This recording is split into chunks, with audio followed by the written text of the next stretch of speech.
YouTube to see if we are live. Just trying to look on my YouTube.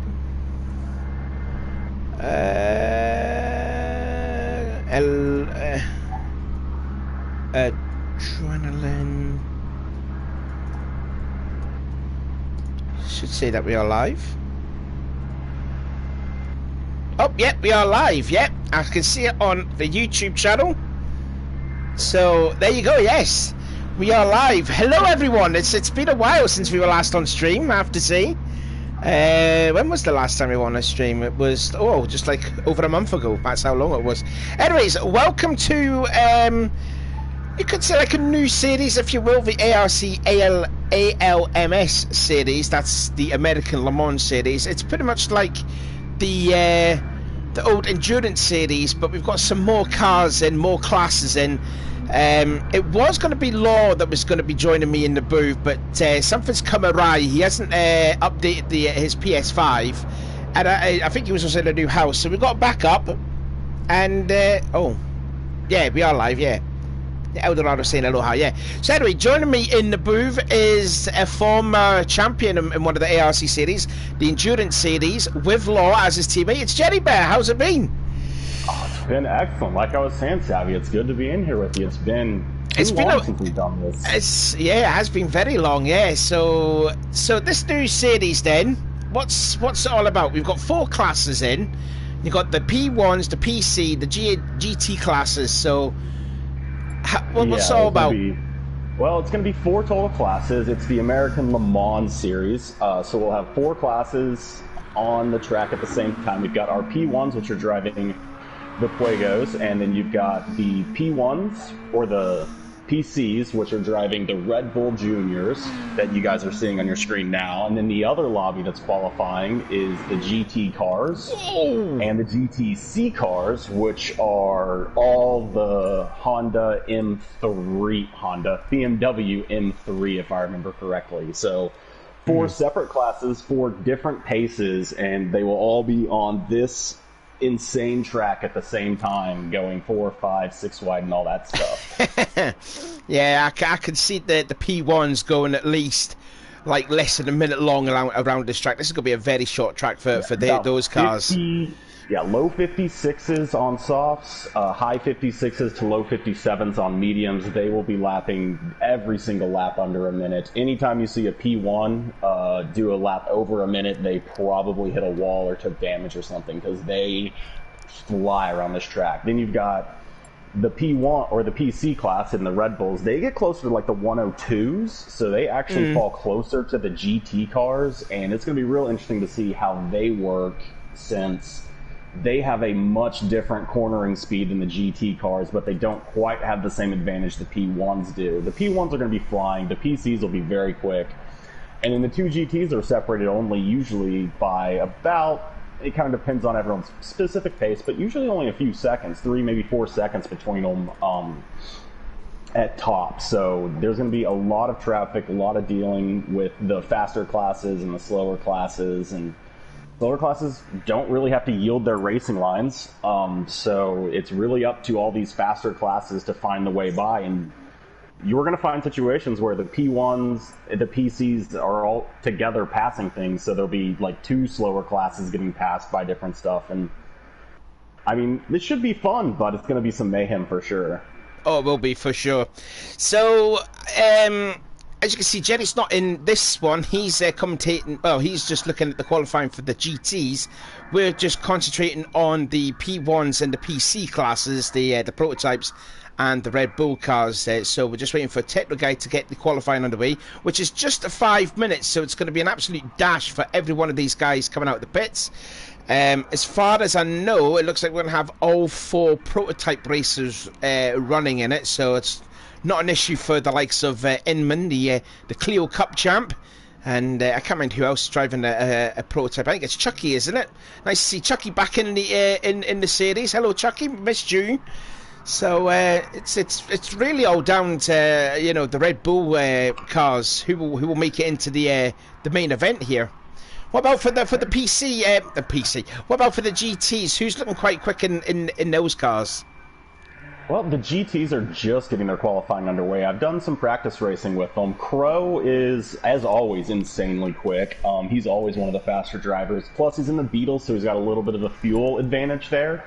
ACZ Alex Gaming has been just beyond impressive as well in this class. And I remember racing him maybe season 3 or 4. And every season he's just getting quicker and quicker. And then last season, it was just battling door to door with him constantly. It felt like he was always up there. So I'm really impressed to see what his pace is going to be like. And then obviously you've got Darth in there as well. And he's chosen the 911 as is Alex. So they're both in the Porsche. And then Darth probably would be one of the favorites, you would think. Dominguez, also insanely fast. So also has a lot of potential. We've been seeing amazing increasements from Antibiotic, who is also qualified into the higher class as well as Wiley. Wiley just made it into the higher class too. So if I had to pick, I would edge towards Darth just because of consistency. But between Crow, Alex, Wiley, and Dominguez, they've all got pace to definitely keep up. And I mean, honestly, battling traffic's going to be half the battle. Like, you can lose 5, 10, 15 seconds just catching traffic at the wrong place. I'm just looking at the chat here because we're waiting for Rascal to join, and then we're going to get the qualifying underway. Eldorado Dragon saying Jerry and Savvy, awesome. I think they missed the duo. I think they miss us. It's going to be a lot of fun. I can't wait. I can't wait to just see exactly how this is all going to shape up. I mean, we've seen a lot of practice from some of them. I've seen some people not practicing as much too, so I wonder if that's going to come back to bite a couple of people when some people have really learned their lines. Because you got to remember, qualifying doesn't give long. In the qualifying for the GTs, it's a 5-minute qualifying. We are hitting 2 minutes and 30 seconds as they complete their first lap. Okay, so, check the times then. What the times then? As we're getting qualifying just starting here now.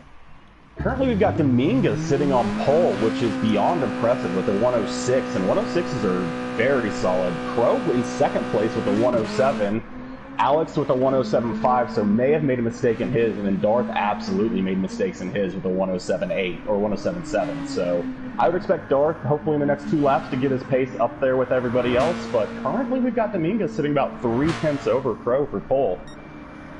And we are already seeing people kind of getting a little bit blocked up in their qualifying laps as they haven't really gotten themselves spread out properly. So, like, some classes are getting a little bit on top of each other here, and it's qualifying, so you can't block someone's hot lap. So if you're in a faster class and you catch a slower class, that lap is just ruined. But it looked like Darth was purple going through the final corner, so he might have a chance here if Dominguez doesn't improve, as Dominguez is actually getting, he either got slipped from Wiley or slowed down because he caught up to him. It's hard to really tell from that angle, as no one seems to improve. Darth improves his time, but does not improve his position, so he's still sitting in fourth, which might be on the outside looking in of this class right now, as they only have about 2 laps left to go. And then in the lower class, we've got, let's see, if Slimy Cam is currently sitting on pole in the GTCs with Thunder Pig and, oh, I'll never be able to pronounce this one, Gwimgamel? Yeah, the guy from South America? South America. You know, I should just stop talking. South Africa. The man from South Africa, you should say. The man from South Africa, but not Antibiotic, because we've got him in here from South Africa as well. So we've got a really tight GTC class right now. This could be all sorts of changing on these final laps. So here come the P1s then. They're just to make it first of the hot laps now, led by Inman, and then you got Charles there. And we do have Rascal in there, who's finally out of the pits. So he's going to be setting, he said glitch there, so I don't know if he's going to have a little bit of a time extension on his qualification. But Inman does a 56.318, and he is just about 1.7 seconds quicker than Chucky in the other prototype. And the fastest, the first of, well, I was going to say the first of them was the Furious 2 in the Red Bull car, and he is now third overall in class because the original J-Boy has jumped ART Goof to the top spot. We are on the final lap of qualifying in the GTC, so we're about to get the official order here as everybody is completing the laps. I feel bad for Antibiotic. He missed his final lap by like less than a second, and props to him for noticing it and backing out. A lot of people would probably go ahead and run the lap and just hope that it got skipped by someone, but I'm watching everybody, and he was able to get away, and as soon as he saw it was barely missed, he backed out and ended it, so mad props to him for playing it fair. We just seen the Furious 2 having a moment on the exit of the Intimidator, spinning the car and trying to recover from the inside of the track. Inman doesn't improve, does a 58.6. I'm guessing he was hampered by a bit of lap traffic though. But Charles has gone closer now, 56.9, so he's just over half a temp slower than from Inman's time. I'm going to see what Rascal can do. I would expect everybody in there to be 56.2s. I've been running 56.3s and 4s and haven't really been able to keep up with Inman. And considering historically every one of them are quicker than me, I would assume that they're all going to start to find those low 56s here on those final laps. Well, let's see what Rascal can do. It's a 57.2, so he's got roughly about another minute to go. So he's got like 2 more laps left in the tank, unless if he has that glitch thing, which therefore means he would have like another minute or so. So it's Inman, Charles and Rascal. That's 1, 2, 3 for the prototypes. In the Red Bull class, the PC, Goof is now taking the pole, a 10th ahead of the original J-Boy. Techno Guy is 3rd in class. He is a nearly 1.5 tenth off original J-Boy. Goofrey in the BAR livery from, I want to say 04, maybe 05. He's 4th quickest overall, and he's just going to be doing his last lap now. We'll see if he improves on his 104.4. Indeed he does, but doesn't improve any spots though. He improves by half a second, but doesn't improve on his time. The Furious 2, and why not Sean, completing the field.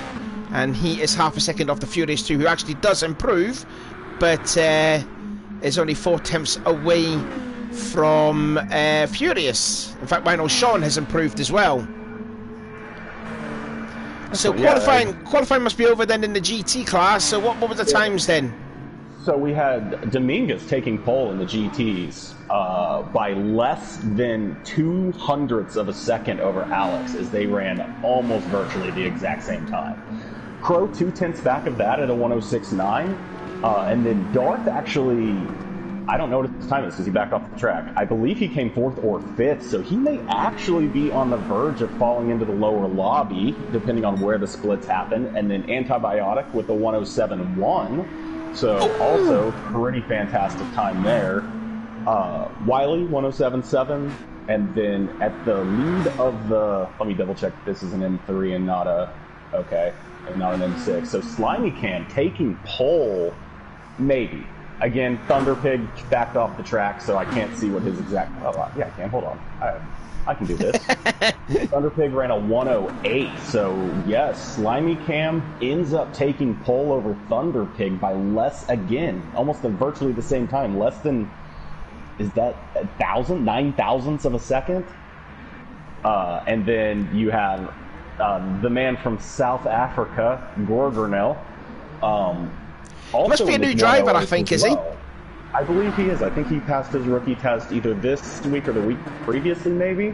I can't remember exactly. Fubar, only about a half a second back of the man from South Africa. And then we have Metcalf, who doesn't look like he was able to actually complete a successful lap. His time is quite a bit up on everybody else's, so I assume he may have had a couple of spins or anything like that. Maybe he took damage or got stuck in traffic. I did not catch it live. I know there's definitely some corners where you're really trying to push those limits, and you can catch corners, you can catch walls, you can catch penalties. So may have just had a little bit of bad luck. You only had about 2 chances to really hit a lap, so it's there will be plenty of races that people accidentally blow their qualifying just because they have, they only have the 3 chances, the 4 chances to get it done. And on the longer tracks that aren't 50 seconds like this one, there's going to be a lot of almost one-shot qualifying going on. Mm-hmm. Yeah. So I'm just showing up the results, the qualifying results then for the prototypes and the PC class. So Inman takes pole with a 56.227, which he did improve on his last lap. Charles a 56.9, so that's nearly what, 6 tenths there separating. Inman to Charles, then Rasko, who had a huge moment on his last lap at the Wonderwall when he was trying to get by the Furious 2, had a massive slide there, so he didn't improve. So he's just over a second slower than Inman, but I'm sure he will improve as the race goes on. In the PC class, it's ART Goof that leads the way by a tenth over the original J-Boy. Then at the bottom you see Techno Guy's down in 9th place, but he should be technically 6th because he did a 102.864. And you got the Furious 2 that should be 7th with a 103.159, who was 6 tenths quicker than Why Not Sean. There should be 5th in class, and 6th place is Goofrey with a 103.909. So there you have it then. Well, I think I'm going to assume the P1s either haven't gotten enough practice in because, I mean, the high 56s, if they're running high 56s, and Inman, I know what Inman's running, Inman's going to lap them. Trust me, running high 56s, I got lapped by Inman. So they're going to want Inman to get caught up in some traffic, make some mistakes, or, you know, as the race goes on, you know, find your pace. And I'm assuming they probably just didn't hit the lap they wanted to, because if they're averaging 57s and high 56s, there's a good chance Inman's going to really embarrass them today. Yeah, I just see there in the chat there that he says no pracky gang, so he hasn't been practicing at all. I don't know about Rasko, I don't think he has as well. So, and I'm guessing that Inman has done the most practice there out of it. So I also see that Robocopy's in the chat. Hello, Robocopy. Also, don't forget, give this race a thumbs up as well. We've only got 4 likes. We've got 13 people watching now. So give this one a thumbs up for this. What is it, this inaugural series? Because, I mean, would you consider this like would you consider this a season 2 of the endurance series, or it's just a complete brand new? Well, so I think it's season 1 of the Adrenaline Le Mans Championship series for ARC, as it's not really an endurance series. There are a couple endurance races like this one that we're on right now, which will be a full hour and a half. You know, the other ones are more of a sprint race where they drop down to the 60 minutes. We also won't have all 4 classes on the track together. They'll just be 2 classes at a time. So it'll be more of a multi-class endurance, but it is the inaugural ALMS, which almost sounds like a disease when you say it out loud. But yeah, it's the inaugural ALMS for ARC, and this is on the endurances, the 3 races that are 90 minutes, which are here at Blue Moon. We got another one in a few weeks at Spa, and the actual final race of the season will be another one of these endurance 4 classes together at Monza, which I will not be casting that with you because I am super excited for Monza. I cannot wait for Monza. It cannot come fast enough. ARC and Monza usually do have some exciting racing. I just can't wait to be driving in the Fuego going down those straights at Monza. I mean, I'm going to spin at Lesmos, so don't ever... Or they call Degners at Monza. Is it Lesmos? Degners. Yeah, Lesmos, yeah. Lesmos? Yeah. So... Don't ever watch me around the Lesmos. I'll be spinning there nonstop. But the straights, I'm good in a straight line. I can drive straight just as good as anybody. So we're just looking then at Inman setting the fastest time with a 56.227. It just, do you know, it feels so weird that there's no Hallex. Because Hallex is don't battle each other. Yeah, it's like pretty much like the first time in a long time that there's not an Inman versus Hallex thing. I think because Hallex is racing in another racing league, is he? I think Hallex put down his reserve. If I had to guess, I would assume that Hallex probably was originally planning on driving this race when it was last weekend, but because the Brits had to go lose in the Euro, we had to move this race a week forward, which threw a bunch of people's scheduling off, because a lot of us signed up having already looked at the schedule previously. And then when you move one race a week, well, it's possible, like, I've already planned certain things on weeks that I have off now that I know what class I'm racing in and where I'm racing, where things just move around at the very last second, like we kind of did with this. I'm sure some people probably were planning on racing it who just couldn't find a way to race it anymore because, basically as close to the last second as possible, the date changed. I've also just noticed in the ALMS chat there that Chucky had the wrong BOP, but it was still not quick enough to outperform Inman.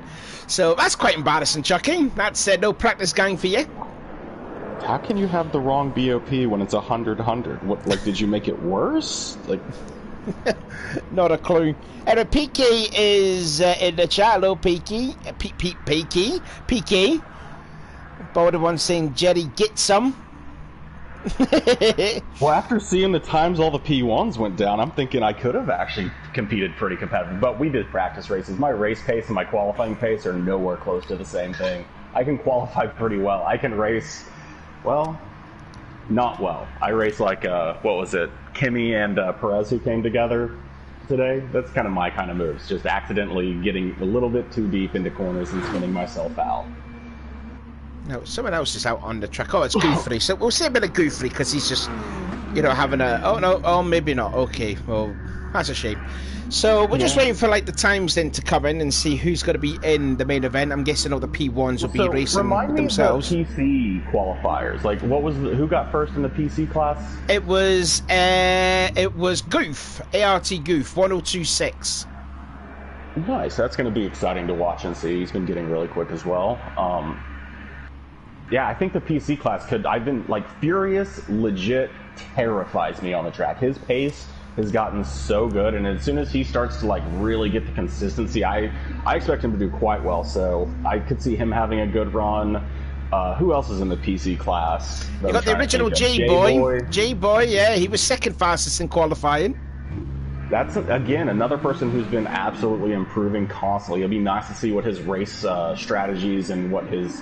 It's going to be nice to see what people's etiquette is in this situation, because you're going to have your battles with the people that you're racing with, but you're also going to be getting yourself involved in other people's battles. And so it's always interesting to see, like, what kind of drivers are a little bit more passive and, like, moving out of the way and stuff like that versus what drivers literally are going to, like, for example, Crow is going to hold his line, and it is his line because he owns the line. You know that. So when you're racing him, it's very consistent with him. You know if the racing line comes down, he's going to come down so you can go around the outside. Whereas other people who are newer to endurance racing and multi-class racing, you'll see them looking in their mirror constantly, and they're trying to, like, you start doing the do-si-do where it's like, oh, are they going left? No, now they're going right, and you do the little do-si-do with them. So it's going to be really interesting to watch different people and how their racing etiquette and how confident are you to dive into that corner when you've got a car going 105 miles an hour faster than you, hunting you down. Like, are they really going to dive into turn one, or are they going to leave that apex open for people to dive into? Because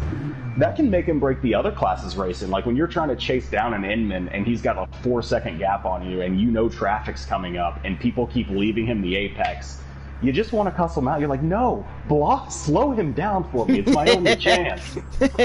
Hold your line. So it'll be interesting to see who holds their lines, and also who in the faster class is going to, like, think people won't hold their lines, and then all of a sudden you're spinning down the back straight because you came into contact with someone. Yeah, just noticed something you mentioned about the traffic as well, because there is some corners that are very fast. You got turn 2 that we're looking at J-Boy there. It just further along. Turn 2. It's a very fast corner. Turn 4 is also a very fast corner. The Intimidate, and you also got turn 9, the Wonderwall, which leads on to the banked corner, turn 10. So, you know, it's going to be quite hard for the likes of Inman, Charles, and Rascal to be meeting up with slower cars, especially at turns 2, 4, and 9.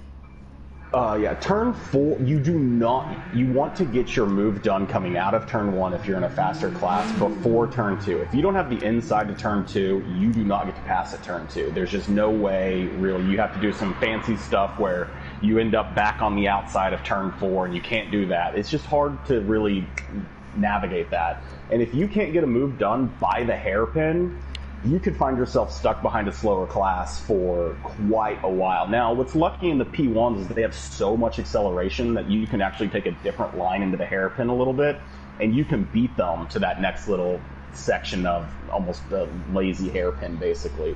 Now, the PCs, the Red Bulls, they do not have that same advantage, so you'll see them start to get kind of stuck in that area, where the P1s can, I don't want to say dive bomb, but dive bomb you and kind of get away with it because they can fully clear your car just because of the amount of speed they're carrying.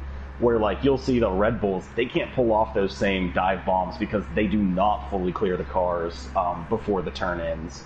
You also see it going into turn 1. The P1s brake so much later than every other car, and they can carry so much speed through those corners that they can pretty much get away with a legal dive bomb and fully clear your car from 100 meters back into the braking zone. So Yeah, again, I can't wait to see what people are doing. Not gonna lie, I've been staring at Fubar's livery here with the Muse and everything on the back of it, and I mean, I could look at this forever. This is beyond gorgeous. Someone needs to definitely tell him that his livery that he's made is so good. I mean, I'm telling you, this is... I don't even know how he did what he did on the back of his car, but it's mesmerizing. Hopefully, we'll get to see that, I think, next week, actually, because I think, we'll take it in terms of the broadcasting for, like, qualifying, so, you know, I'll take a look at the GT cars next week, if that's round 2, and then I think whoever's co-commentating with me would have a look at the prototypes and the PC cars, so just to take some, you know, just to have turns and not let them have their fun, be on the stream and what have you. So I'll be looking forward then to see Fubar. Although Fubar has been known to make some pretty solid liveries. I mean, he did do a lot in the Clios. I think he did about 4 of them, and I think they were like whole retro F1 liveries too, and some of it was a BTCC livery as well. So he does a good job, does Fubar, in terms of making liveries. He must have learned it from watching the Darth Nihilus episodes. Yeah. And they have released the actual Lobby 1, Lobby 2 they have. And super surprising, like I was saying, Antibiotic actually ended up out-qualifying Darth there, dropping him... Well, they both ended up dropping into B, but both Dominguez, Alex, and Crow both snuck through from the lobby I'm watching. And then we've got Slimy, and then Thunderpig, and Gua Gurnell. We'll just say South Africa. We'll just say Gurnell. Yeah. Also sneaking in there, and they all have almost the exact same time, so we've got really tight in the GT class here. Yeah, I'm just looking at myself there. So Inman, Charles, and Rascal, that is the 3 in the P1s. Then in the PC class, it is ART Goof, the original J-Boy, and Techno Guy. Unfortunately, Furious, Why Not Sean, and Goofy just missing out. Then in the GT class, it is CMR Dominguez, Alex Gaming, and Crow Magna. And then in the GTC class, Slimmy Cam, Thunderpig, and Gurnell. In Lobby B, it will be the Furious 2, Why Not Sean, Goofy. For the PCs in the GT, it will be Antibiotic Darth. That's kind of surprising him to see him be in Lobby B. And Wiley, unfortunately, we're not going to be seeing the Wiley Coyote fan club in this stream, as he's going to be starting last in the GT class. And then in the B1 is Fubar and WR Metcalf in the GTCs. One thing to mention also, to also mention is the tyres. What are the tyres then for this? Oh, tires are awesome. So if you are in a PC class, so the P1 or the PC, if you're in any of the prototype cars, you get 1 set of softs the whole race, which simplifies the strategies. You're either going to run the softs right off the bat on a fuel load to try to get away from everybody, or you're going to more than likely save them to the end to run on low fuel to go the fastest lap. It's because most of them will probably be multi-stopping anyway, so there's a few changes in there. Now, the GTs get 2 sets of softs, which means if they can find a way to one-stop the race, they can just run softs the whole time. So they do get a second set of softs to use in a slower class, the GT and the GTC class. So don't freak out when you see people go from softs to softs or softs mediums and back to softs if they happen to stop twice. It is 90 minutes, so you would have to be able to make your fuel last at least 45 minutes to do a one-stop, and then hope that somehow soft tires also last 45 minutes with any kind of pace on them. But I know Crow, I've seen a few practices, we've practiced with him, so he has been flirting with the one stop. He keeps running out of fuel at the end, but I think that's more on the fact that we've been shorting the races and stuff and just doing a little bit of bad math. I think he probably could get away with a one stop, especially being in the Beetle. I think it has a little bit better fuel consumption than a lot of the other cars that are on the track, such as the, I don't actually know how well the 911 is, and the M6 usually doesn't do fantastic with fuel. It's got the turbo and everything, so. But, you know, you shift it earlier, so that kind of naturally will help with the fuel as well. So it'll be interesting to see how they all work out their strategies, as it definitely is going to make a big difference. The biggest issue with the P1s is their fuel.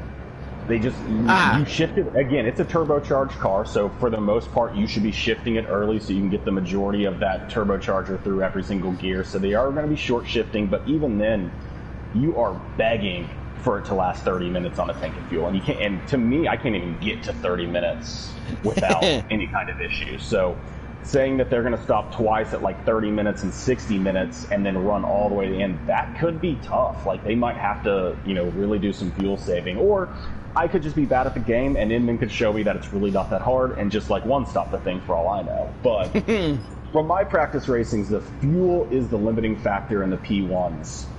By far. And then when you're talking about the GT cars, they have they're all different cars. They have little different, advantages. So some of them have less fuel, some of them have more fuel, tires. So it'll be interesting how they drive it as well. So just looking then out on track, we're just looking at Rascal. We're just waiting for a few other people to come along. This Slimmy Cam has just joined the lobby there.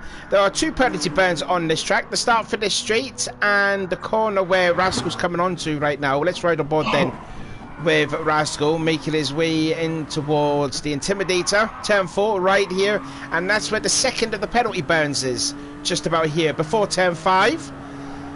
Now expect a lot of people in there to not burn their penalty if there's a bunch of traffic and just save it until they burn on the straight, because in the drivers meeting we did have a lot of discussion about that penalty zone, and if there's like 3 classes battling, it might not feel safe to burn your penalty there, and you may just carry it onto the straight as well. To be fair, I would want to burn it there though, just because it's just like if you burn on the long straight, it's a lot of time lost. If you burn on the shorter straight, it's usually a little bit less time lost. You don't have to go as far to the next corner. But yeah, you might see people carrying their penalties a little bit longer just to make sure they can burn somewhere that's safe.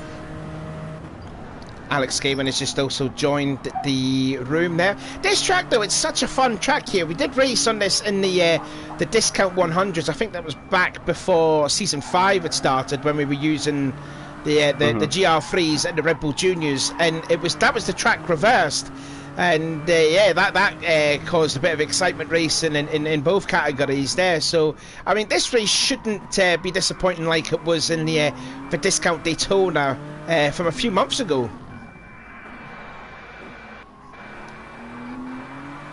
So, I mean, this is just a fun track here. Good places to overtake someone here. Turn 1's a good one. You got the King's Hairpin, turn 6, the Foxhole, and then you got the run on the bank corner onto the start finish straight, where you can get a lot of slipstream here. So this is a fun racetrack. This looks like to me that the P1s, looks like all of them are going on. Looks like they're all on mediums for this one. So as you said there, they've only got one soft in their arsenal in the race. Let's have a look at some of the other drivers then, if they're just practicing. So there's ART Goof. He's also on a set of mediums. There, J-Boy is also on mediums, and the other guy is Techno Guy, and looks like he may be starting on softs, possibly. I would be surprised to see any of the prototype cars start on softs. They've only got the one set of softs, and you just usually want to run your softs on a low tank of fuel. So like if you only late in the race, maybe. Exactly. Late in the race, I can understand using it in your second stint to try to like either gap there or close the gap and stuff. If you're going to do a 2-stopper, so that like your first stint mediums, then softs, then mediums at the end. I can see that being a useful strategy as well, but I couldn't imagine actually starting on the softs in the prototype cars. Now, the GTs they could start on them because they get 2 sets of softs, so it's kind of probably okay to use one of them on a fuel load just to try to get some separation from the field, because sometimes when you're running these multi-class events where you're in constant traffic and stuff like that, if you can get a gap on someone early, they will start to drive slower to be careful around traffic and stuff, and in their own head they'll decide that they've already lost to you, even though they're not doing the math on the fact that you used a set of softs and they haven't, so they can bring that gap back. So sometimes you can like mind game people and try to get a big gap on that first stint to where they stop racing as hard, and then when you switch on to mediums, by the time they realize they could close the gap, it's too late. So let's have a look then at this Gurnell driving the GTC car, as it is only just BMW. So he is battling with Thunderpeg and Slimmy, is it? That would be correct. Yeah. So just making his way in towards Fireball. So technical guys are saying that we're doing a rolling start practice, complete one formation lap, and then finish the race. So a little 2-lapper coming on to just get everybody ready for the thing. They will, for anyone who is not aware of our manual rolling starts, we do, just like always, they do a formation lap basically where saving fuel, warming their tires up, and then they will group up into 2 separate groups. The PC class will go first, followed by the GTC class, or the GT and GTC class, who will also group up and take off. They'll be about 15 to 30 seconds behind them so that we get to watch each start separately. So they'll get a good practice on that right here, as we will see both the PCs and the P1s together. I'd say the problem is with the how short this track is.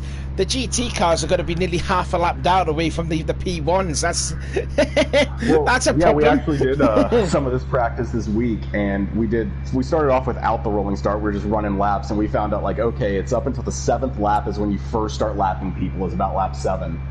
Then we did rolling starts, and we got the right separation and everything, and it turns out when you do the rolling start with the separation, you start catching up at about lap 5 and 4 and stuff like that. So it brings traffic on a lot quicker as well, so you don't even get the first 7 laps of your own race. You catch up within about 4 or 5 laps, depending on how everybody's doing.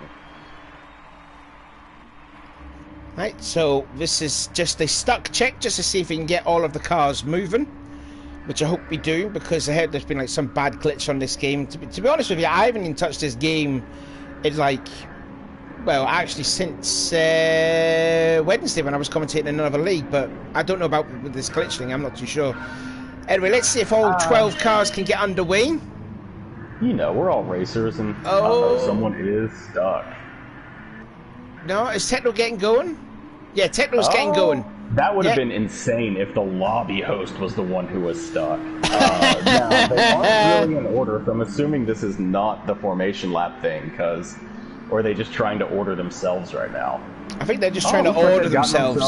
I think they've gotten themselves somewhat into an order. There they go. It's almost like they're all professionals at this. They've done it before. And as you said, that's because all the practicing that they've done for this whole week, just for this. So Inman would be leading on pole, then it'd be Charles, then it'd be Rascal, and then it was Goof, and then J-Boy, and then Techno Guy. So yeah, pretty much. Yep. Also, Techno Guy sponsoring the Alvin and the Chipmunks livery that we haven't mentioned about. Oh, nice. But yeah, I mean, there's not much time. As you can see, Inman's already coming around 2 corners until he's onto the front straight, so it isn't long between when they take off and when they start forming up on this track, so it doesn't give them nearly quite as long, and so it means we don't get to chat too much about the liveries before they are off in the real race. Yeah, well, see, Dominguez has only got about a 10-second gap. He wants to bring that a little bit higher if he can. That's going to be, I mean, it might change the lap that the P1s catch up on. He would like to hit at least 15 seconds. He's getting there. He's getting there. But since you're going down to the actual speed here, that time should stay pretty consistent. He would like to get it higher. That's a little tight on them right there. But the PCs are lined up. Yeah, we just have a look at the PCs. So it looks like they're going to be underway just for this little practice race. It's not the 90-minute race. So it looks like it's all fine in there. Oh, it looks like the GT car's took off way too early. Took off. I mean, Dominguez might want to double check on that. I'm pretty sure he'd have picked up about 2 penalties on this formation lap if he ran it like that in the real race. He'd have been too close on the start, and he would have started before the green zone had appeared. Yeah, I think you'll probably get a telling in the chat, either in the Discord chat or in this chat, just to let him know. I'll tell you what, that's a striking livery that Dominguez has got. I don't know, for some reason, nice. I'm starting to like the colour green. I'm starting to like it.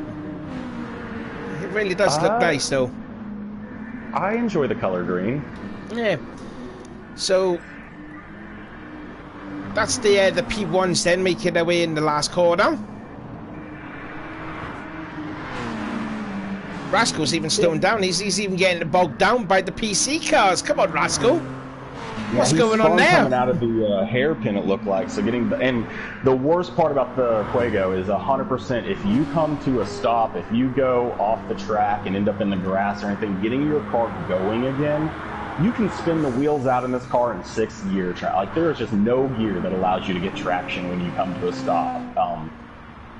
So yeah, if you end up making a mistake and spinning your car around, it can be almost impossible. Like, you can turn a 3-second loss into a 15-second loss in a heartbeat.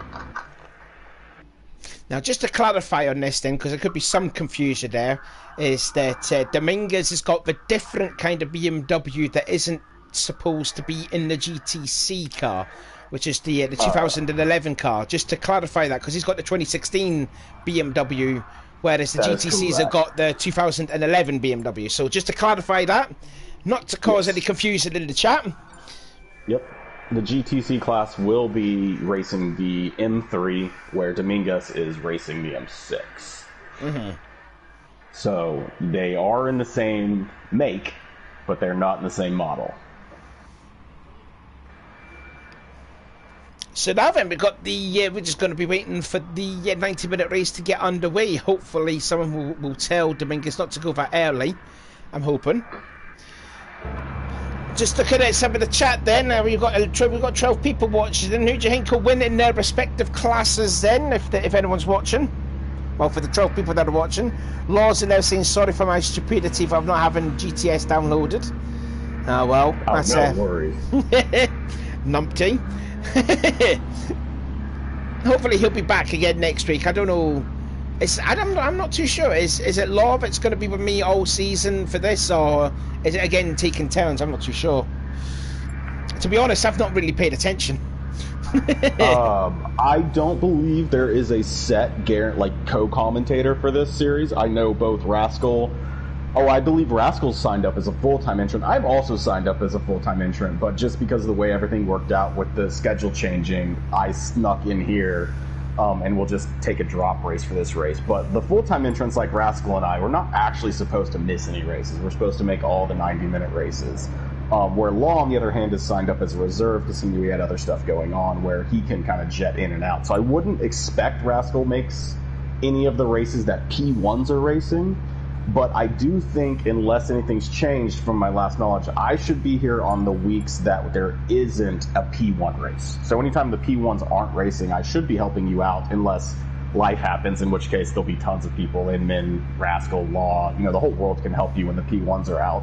When the P1s are racing, I don't 100% know. You might get Techno on weeks that the PCs aren't racing. You might get...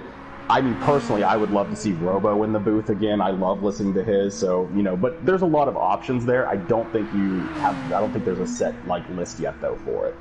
But anytime the P1s aren't racing, I'll be more than happy to help you out. I think I already am helping you out on a couple of the races where there's no P1s as well.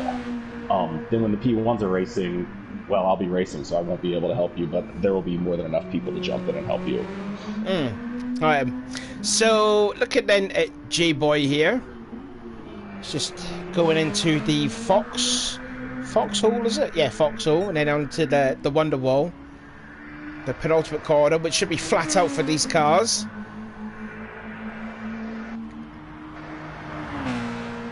So, other than talking in the racing, how have you been, anyways? Because like you said at the start, it's been a very long time since we last spoke together, actually.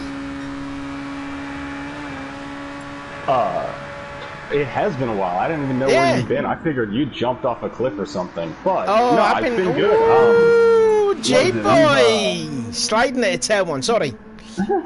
No, it's been good doing some racing. We had the Clio Cup, so we chatted a little bit during the Clio Cup, I think. And really, since the Clio Cup ended, the only thing I've really been doing is playing Rocket League, to be honest. I've been grinding out the rank, trying to get my rewards. Finally got my Grand Champ rewards done this week, so it's kind of back to the GT Sport now that I'm done with that. But yeah, mostly just playing games. It's summertime for me, so I haven't had anything else to do. I got about another month until we go back into school, so all the crazy kids can show up and tell me about their crazy summers and stuff. But no, I've been doing not much of anything, just kind of hanging out and chilling. I think Dominguez has made this mistake. He started at the wrong marshals. Alex Gaming. I'm sure I've seen that livery before. Did he not race at that in Was it another previous endurance race in Alex Gaiman? It's that livery. Oh, yeah. It does remind me, but I can't mind what livery that he raced this livery in.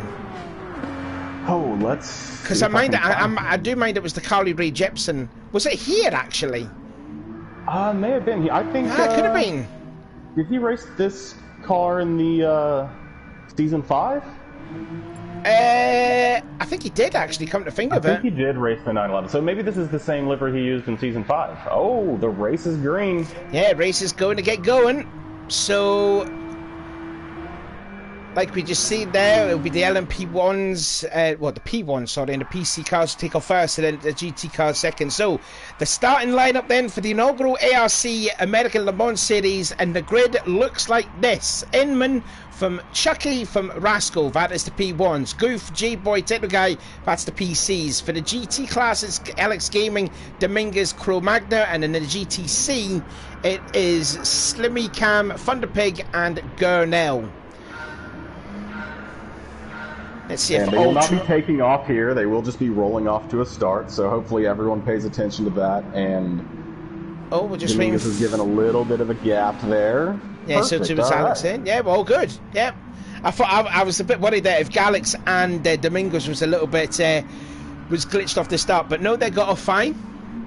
Yeah, I mean, the stuff check proved they should have been good. Dominguez just smartly did not take off with them this time and kind of let them get a gap, and he's letting the gap build properly here. So now what would have been kind of hilarious if someone would have started it off with a penalty by driving into the back of him, because they should know he doesn't have to actually take off until that gap gets up to like 10 to 15 seconds. So sometimes you get a little bit antsy, you hear those lights go green, and you just take off, and it's like, oh yeah, we're doing a rolling start. I just ruined someone's race. So glad we didn't see any of that stuff. Also, Inman nearly driving into Charles, trying to weave the tyres, trying to get the optimum temperature in those set of mediums as well. Charles, nice to see Charles again. We did say that before. Again, with that usual livery that we have prone to see from Charles. Mm-hmm. Well, and it should be, to be fair, it should be up to Charles to not be alongside Inman in any way, shape, or form before the stacking zone. So if anyone does weave their tires warm and hit another car, it would almost guaranteed be on the other car for being there, because they should not be alongside anybody. But they are getting into the stacking zone. Yeah, so the P1 and PC classes are starting to get stacked up. Just looking at the GT cars, as Dominguez is going to get on the way very soon. But let's keep our eyes focused then on the P's class, as the 6 cars then going into double file formation, 60 miles an hour, so it's like slow, it's like creeping they are. And then Edmund can dictate the pace when he's going to get going, which he will go right about now. He's off, and we are starting away for the ALMS series. And we're just seeing them in the back of the pack with the GT cars there. We'll have a look at them. And they're going about 70 odd miles an hour, which I think that's okay perfectly. So, and off they go, and then the start of their GT class is underway. And meanwhile, they're already going normal, it looks like. Yeah, they're just making their way into the Intimidator, as Rascal was already gained second place there. Charles having a little wiggle on the exit of the Intimidator. Now into the King's Hairpin, turn 6. I forgot all these tyres. These drivers here, these prototype drivers, have to use medium tyre. Well, but all of them, I think, are starting on the medium tyres. Yes, indeed, they all are, because they only have one set of softs there. Tons of stuff in the GTs. 3 people just went off. I can't believe no one wrecked. Ooh, everyone was going all over the place there. I don't know who got it wrong or who went wide, but everyone ended up off the track for a second there. Right, let's ride on board then with Girl now. So, yeah, okay then, so it was the GTC cars then. It was Slimmy Cam, and Thunderpig kind of did the same speed as Slimmy. Also, Alex Gaiman had a moment on the exit of the Intimidator as well, but may lose that spot to Crow, which he has done. So, Crow, always in that striking purple and fluorescent yellow livery, has gone up into second in class, and Dominguez has already checked out. Nearly 2 seconds advantage he has over the Beetle.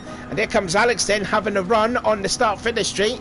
Can he make it going in towards the first corner? It's a really tricky corner there, because it's a very nasty bump. That's when it goes onto the bank track to the flat track. It can upset the car quite a lot, but Crow just holding on to that second spot. Now they're going back onto the bank track for turn 2 Fireball. I need to go and check what the BOP is for the M6, because he somehow has like a ton more horsepower than everybody else. I don't know how you actually do that, but you can check it for yourself there. So while you do that, I will look at the rest of the field then. So Inman leads by a second over Rascal, who is under in some increasing pressure from Charles as they're in turn 1. Then Goof is still leading the PC class, followed by J-Boy and Techno Guy. No position change there. No one position changed in the GT class, with Dominguez and Crow now at the second, and Alex Gaiman in third. And it looks like to me no position change in the GTC class as well. Yeah, I mean, it's going to be about another lap or so until they start getting traffic, maybe even 2 laps, and that's when stuff should get crazy. I would expect most of these people not to be pushing too many. You're going to have so many opportunities to use traffic to your advantage that it is going to be very interesting to see if exactly how this works out. I would be patient until you caught traffic, because otherwise you might just end up losing all the time. Oh, we see Charles and Rascal battling into turn 1. Yeah, side Charles by side. Up the outside. Yeah, he's going to try around the outside. This is where it gets a little bit dicey into turn 1. Like I said, from the bank to the flat part of the track, then they go back onto the bank part of the track, and Rascal just holding on. Really, realistically, possibly the only closest battle that's out there now. The GT cars are sort of spreading themselves out. The GTCs are a little bit closer, but not too spread out there, as Rascal wants a little ride off of turn 4. But close battle then for second place, and you said there that the leader Inman is approaching the GT cars. So the last one, that'd be Gurnell. He's just exited turn 9, the Wonderwall. So we're going to be seeing some lap traffic here, and let's see what amount of patience these guys will have trying to get by the GT cars. Don't remember, these GT drivers don't have to move out of the way for these guys. They're battling for their own race as well. Okay, now his BOP looks right. Never mind. It's just weird that the 911 has 535 horsepower, but the M6 has almost 550, or has 555. Now here's one of the corners there that Inman's going to have to be a little bit patient here. Turn 2, it's a fast corner, and he is approaching some slow cars. And he's averted their Gurnell quite nicely.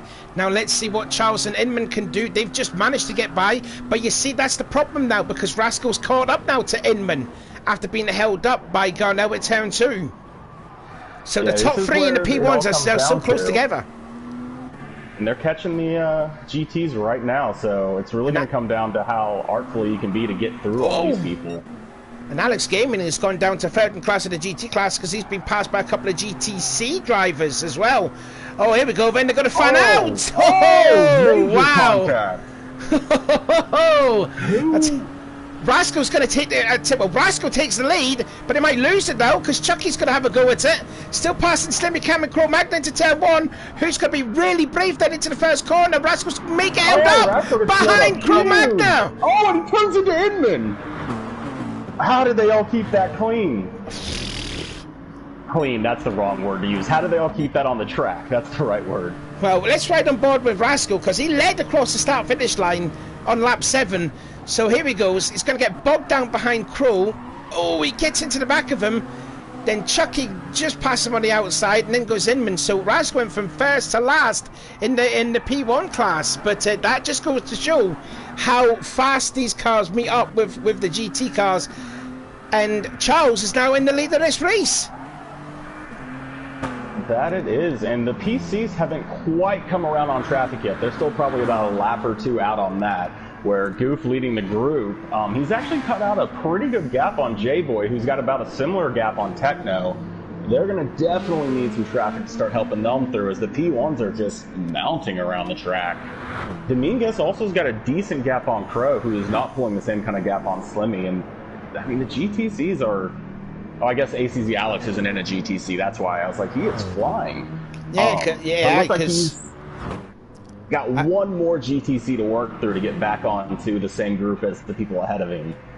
Yeah, I think Alex must have made a moment there. I think it could have been lap 3 possibly, because he did it, well, lap 2 as well, 112s. But he's doing 108s now, so he's trying to get back into his rhythm, but he's got to catch up 2 seconds on Slimmy Cam. The green on the number there denotes that he is a GT driver. The ones that are in orange, like we see Thunderpig, that is a GTC car. You can see the number displayed in orange. At the fuel, there's all in the P1s. Inman's already building up a pretty solid fuel advantage on both Charles and Rascal. That might pay dividends way late in the race. He's definitely saving fuel by the looks of it, is Inman.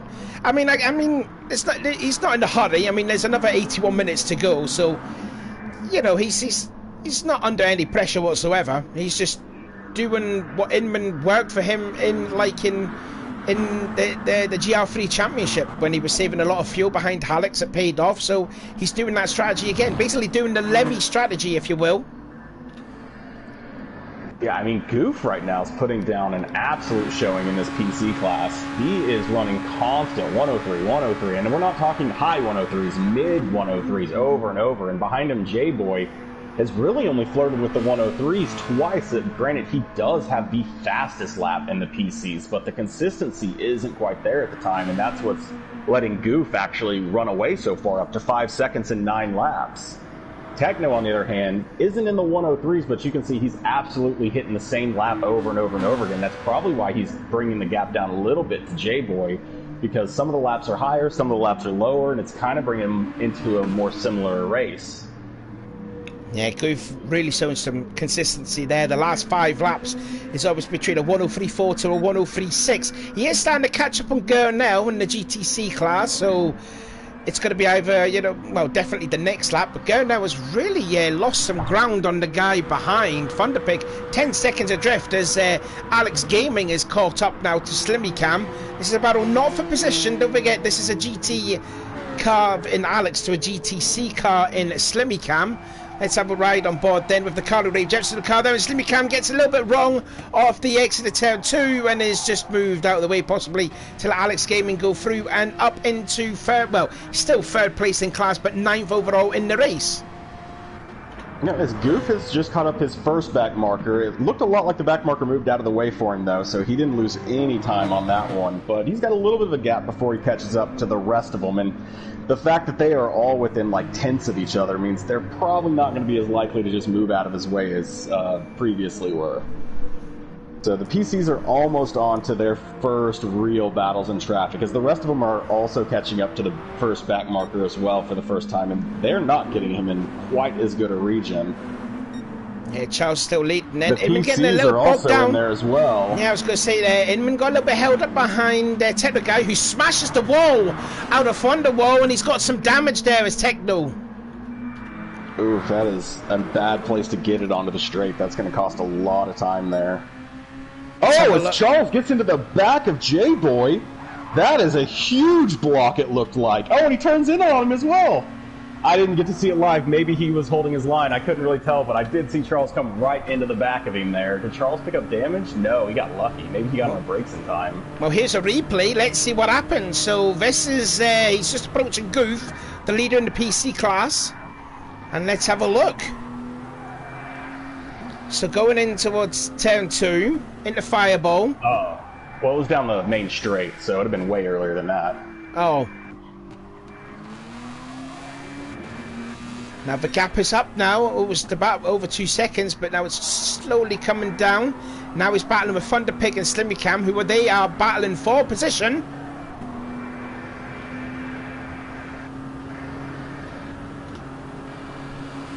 Oh wow, the closing speed that Inman has over Goof is so scary. Now this is a problem for Inman. Yeah, this is problematic. He's going to go around the outside. That smart cut up the inside of this guy, and he just navigates it fantastic. I don't know what to say. That was beyond amazing. Thread the eye of the needle there. I wish I could think that many moves ahead. Oh, someone went off behind it. I didn't see if he got pushed or if it was just questionable because that turn's so dangerous to go side by side through. Was it Slimmy? I don't know. Let's have a look. See if there's any replay. Yeah, it was Slimmy. Slimmy went off at Fireball. So he was also battling with Thunderpig in class, so he's going to lose a little bit of time on him. I mean, major props to Rascal. He is keeping pace with them through this traffic as well, and he looked like he was in about as bad a spot as Inman, but one position further back. Goof's been looking fantastic too. He's gotten through the traffic that he's been battling with. It looks like J-Boy might get slowed up a little bit. No, he actually times it just right to use it. Goes up the inside. Oh, he's lucky that that guy didn't turn down on him. He doesn't actually have to give that space there. Thunderpig there showing some sparks at the exit of turn 9. but looks like his car is okay. Van der Pik leading the GTC class, sorry. Now looking at Alex Gaiman, who's got the leader of the PC class behind him. And he's only 3 seconds away from Cro Magna in second in class. There he is. Yeah, Alex has put on a heck of a show to get back into this. His pace is looking super solid. I don't know that it's going to keep up with Dominguez. Dominguez is just running so much quicker than everybody else right now. Yeah, Dominguez is leading. It is just insane how much faster he's going than everybody else. I was going to say, Dominguez has the fastest lap in the GT class. He's 3 times quicker than Alex Gabing in the Porsche. And Cro Magna's best lap is 108.2. Yeah, I mean, that's what you're doing. You can constantly put down 107.5s. It is going to be tough to keep up with that. But I'm sure Cro knows there's plenty of race to go. And Cro always has the pace to be able to keep up. And just getting through traffic and being, somewhat thinking ahead, he should be just fine. It's so funny to watch a Beetle slip in for slipstream on a Red Bull. on a way faster car, yeah, for sure. It just looks so goofy with that huge thing behind it, like, let me get slip off you. I don't think that's how the air is working out of that thing, but who knows? Back up front then, Charles set the fastest lap of the race so far on lap 10, 157.0, as he gets the King hairpin a little bit sideways. He's 33 seconds ahead over Inman, and Rascal at 1.6 seconds behind. So the top 3 in the P1s, they're relatively close together after 16 minutes worth of racing. And then it's Goof, whose now advantage is slowly coming down. It was about 5 seconds at one point. It's down to nearly 4 seconds now. So J-Boy is being held up now behind Cro Magna. Oh, and like I said, Cro will not, he's going to hold his racing line. So if you don't respect, and you got to know he's going to do that, so just go opposite line. You go right by him. But if you pretend like he's going to give you an inch, he's not going to give you an inch. He's going to hold his line, and it's just going to be dangerous for you. And I think he could have gotten that done earlier if he'd have been a little bit more patient and just gone up the inside of it instead of trying to force it around the outside. But he does get the job done. I mean, Cro Magna's entitled to do that. He's battling in his own race. He doesn't need to move out of the way for anyone. Techno Guy nearly scraping the wall on the start-finish straight. So I'm guessing the damage is on light because he doesn't have any damage now on his car, and he didn't make a pit stop, but there he is there still. That is correct. The heavy damage is so inconsistent in the game, as Goof is actually getting slowed up pretty hard here following Dominguez. It looks like he's going to be able to get the move done into the hairpin, though, as long as he doesn't overcut the braking. That's one of the worst things, is when you mess up a braking zone after passing someone and they repass you, so you have to pass them again. That's the worst. Yeah, it didn't lose too much time. Get it done. No, the gaps between Inman and Rascal, these are the kind of gaps you want to have, because these are one good set of traffic lap, and you're caught right back up. Charles just passing Gurnell through the last corner, wide. So to the Gurnell. Now Inman's just going to get by. Sacrifice his line to kind of go around him there. Yeah, Inman's pulled away from Rascal. Lost a second there. Yeah, Rascal probably also got slowed down by the car spinning and having to compromise his line. Charles went wide, so Inman was about the only one who really didn't have to lose too much time through that section, which is kind of what we're seeing there. And he's closing up on the leader, Charles, now, coming down to less than a second, so he's nearly within that slipstream distance of 3/4 of a second. So it looks like the battle for the P1 class lead is about to happen very soon. Oh, Techno's going to catch Cro he catches him in a decent spot. I thought he was going to catch him before that corner. Actually makes a really good move through there, but gets into him side by side. Not really a big comparison speed in terms of the Red Bull Juniors to the GT3 cars there. We were riding on board with Techno, and he only just barely got by Cro. Yeah, it's a really tight, and there's fast in different parts of the track. Like, the Red Bull is, like, quicker through this corner for sure. It's just flat out in the Red Bull. But, like, in a lot of the straight line speeds, they don't really get that much different. You can kind of look at the speed that the GTs are getting up to. Like, Dominguez is getting up over 157, almost to 160 miles an hour. And you watch Techno, and he's just barely crossing 160, right? So it's only a few mile an hour difference between the cars in the straight line. Inman getting held up behind Slimmy Cam because he was within slipstream distance of Chucky, who was just pulled away to an 8/10 lead. They've just passed Van der Pik again in the GTC class, as well as Rascal just passing Slimmy Cam in the process. Rascal nearly 3 seconds away from second place Inman, but Charles looking like he's going to have to look in his rearview mirror to see Inman hard charging. Yeah, he hit that sweet spot, didn't he? And he is clutching up now. Let's ride on board then. with the Clio Cup champion. Just about a lap. Alex Gaming in the Porsche into the hairpin. Chucky's just going to be held up behind now. And now the battle is on now for the lead of P1. Oh, look at these PCs. Alex Gaming in with all these PCs there going around the outside. There's a lot of traffic battling going on right now, too. Oh, wait, is the P1s in there, too? Did I see Inman go by? That was all 3 classes, Pat. Well, not all 4, but all 3. 1, 2, 3, maybe 4 classes. I couldn't see what that last car was. The last car was Alex, it was. Oh, so 3 of the classes were all battling through the hairpin there. J-Boy's got to be feeling pretty confident right now. He's got a gap that's closable to the leader in his class, and he's actually gotten a huge gap on Techno. So if you're sitting in Techno's shoes, you're just hoping that the stewards, because there's been a lot of people taking some very aggressive stuff, and you know, race 1, stewards like to really make sure the law gets laid out. So yeah. I'm sure if you're sitting there looking at like a 10, 12-second gap, you're just like, maybe make a few mistakes, punt a couple of cars. I could close this gap up with a penalty or 2 in there. I think, to my knowledge, though, yeah, J-Boy's just set his best lap that last lap of 103.1, 17 laps in. As well. Yep. Oh, Charles tries to get back on the racing line real quick. Able to hold it. Nice. Oh, Dominguez just hitting the wall, but let's have a look then. Let's have a look at the battle for the lead. The gap's just increasing. The gap is starting to come down. Too. He's only 2 seconds as well, so yeah, he's there or thereabouts, is Rascal. Inman could just be patient right now as well. He's in. Once you're in the slip, you can fuel save a little bit, and he's already got a little bit of a fuel advantage on Charles. Not much, probably a couple percentage points. Yeah, about 5 or so-ish percent. A bigger one on Rascal. Rascal's getting closer to the 25% mark than they are. They both seem to be in like the 35 to 40% range, while Rascal looks like he's probably in the low 30s right now. So he's burned a little bit more, but that makes sense. When you're not in slip, you're trying to push and catch back up. You tend to burn a little bit more fuel than everybody else. Now they're catching up to J-Boy, who's just made his way out of the Wonder Wall. And Charles may have just scraped the wall on the exit of that turn 9, now into turn 10. Is that going to give Inman a chance to maybe make a pass, or is he just going to tuck in behind Chucky? Let's have a look. Gap's coming down. It's now 3 tenths.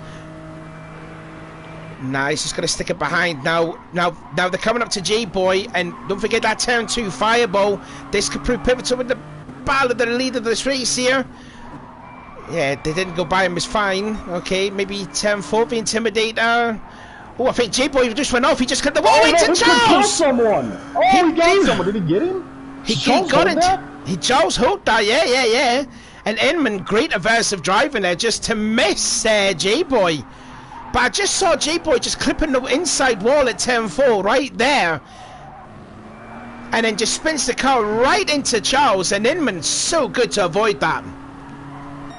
I mean, Inman had time to react at least. He saw it starting to happen. Charles was like in the move of the pass, and all of a sudden there's a spinning car coming across the track. The fact that Charles didn't get spun by that, it looked like I saw contact on that back quarter panel and didn't take any damage from it, is beyond amazing. But honestly, looking back at the GTs, we need to keep an eye on Alex. He has been plowing through this field, and he's already got the gap to Crow down under under 2 seconds now. And he was pretty far back after that incident there at the start, so he has definitely got his pace figured out and starting to get some consistent laps going. As we can see, yeah, he's definitely closing that gap down on Crow. It's down under 1.8, 1.7. He could potentially be in his slip in the next couple of laps, especially depending. Well, they've got a couple of laps without traffic, it looks like. So they've got some free runs to... Yeah, they don't really have anyone catching them any soon, and they've got everybody else pretty far away. I mean, again, I can't believe Charles didn't get any damage or spun from that. That was like that was hair-raising stuff there. That would have been heart-and-mouth moment for the leader, Charles. I am quite confident he probably even accidentally cussed as soon as he saw that happening. Like, he was probably not happy in the moment. Like, please don't, please don't. He has kept the slip away from Inman, though, so Inman didn't get to really abuse any of the slip there or take advantage of any fuel saving.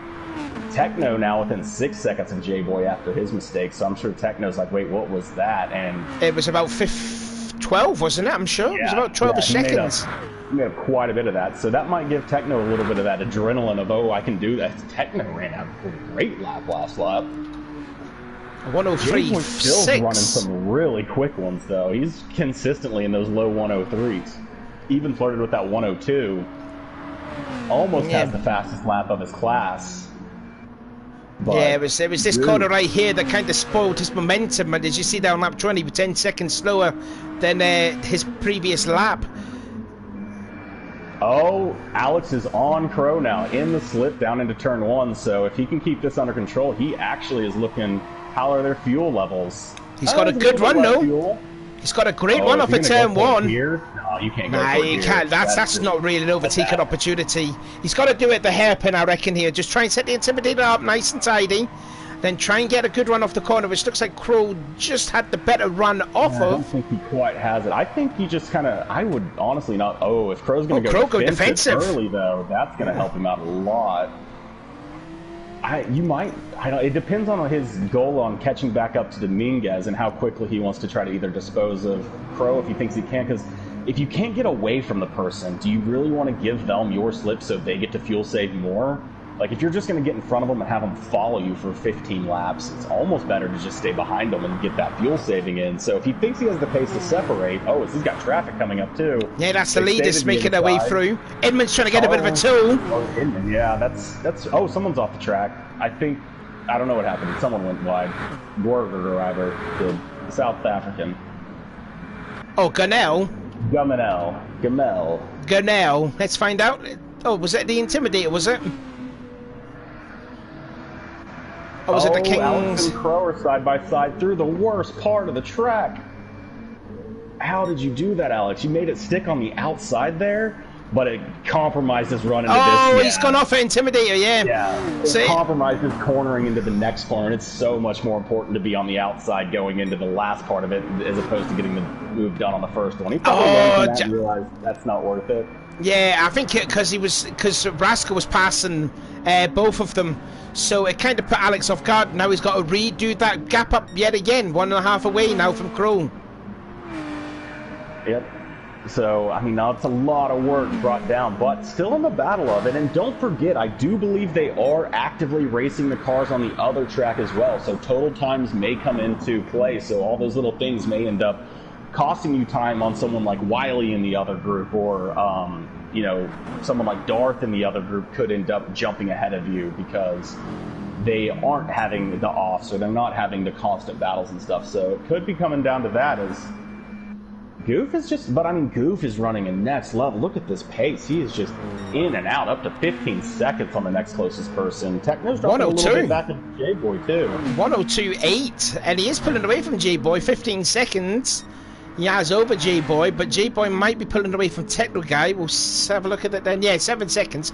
So he's pulling away from Techno, but Goof is flying, and you can see there, 102s, 103s. There's a slight 104. What's happened now? How did Charles... I must have seen something wrong, because I saw Charles' car jump off the track for a second after he had contact, but maybe he didn't have contact. Maybe it was just some lag on my end or something like that. But, I mean, Inman is still sitting just outside that slipstream distance. I don't think GT Sport changes the slipstream distance based on the car type and how much it cuts through the wind. But if it does, the P1 should start picking it up a little bit further out, but I don't think it does. Rascal's starting to way better at turn 4. He seems to constantly close that gap in. Goof's coming in with 35% fuel and great tires. He has his strat planned out. Anyone coming in that early, when they have tires looking as fresh as his look and that much fuel on his tires, he has a set strategy ready for this race, because everyone else would probably just stay out, run it until the fuel runs out, and then just go in and get tires. So if you're jumping in early like this, you know exactly what percentages you're going through, exactly what your strat is. He puts mediums on again. He didn't need to change tires, to be fair. And honestly, he didn't need to. No, he didn't need to change tires. The tires still look fresh. Learning lesson. Then again, I don't know these cars well enough to know how quickly those tires start to feel terrible. Maybe even a little bit of wear feels bad. But, I mean, most everybody's running the same time as been running consistently. So we'll see if it comes back to biting later in the race. We've still got a solid hour to go. So there are going to be more stops, more strats. And so far, we haven't had any major incidents. Oh, wait. Who was making a move on Inman? Was that a PC trying to go inside of him? That was Goof. No, he just came out the pass. Yeah, he just came out the pits.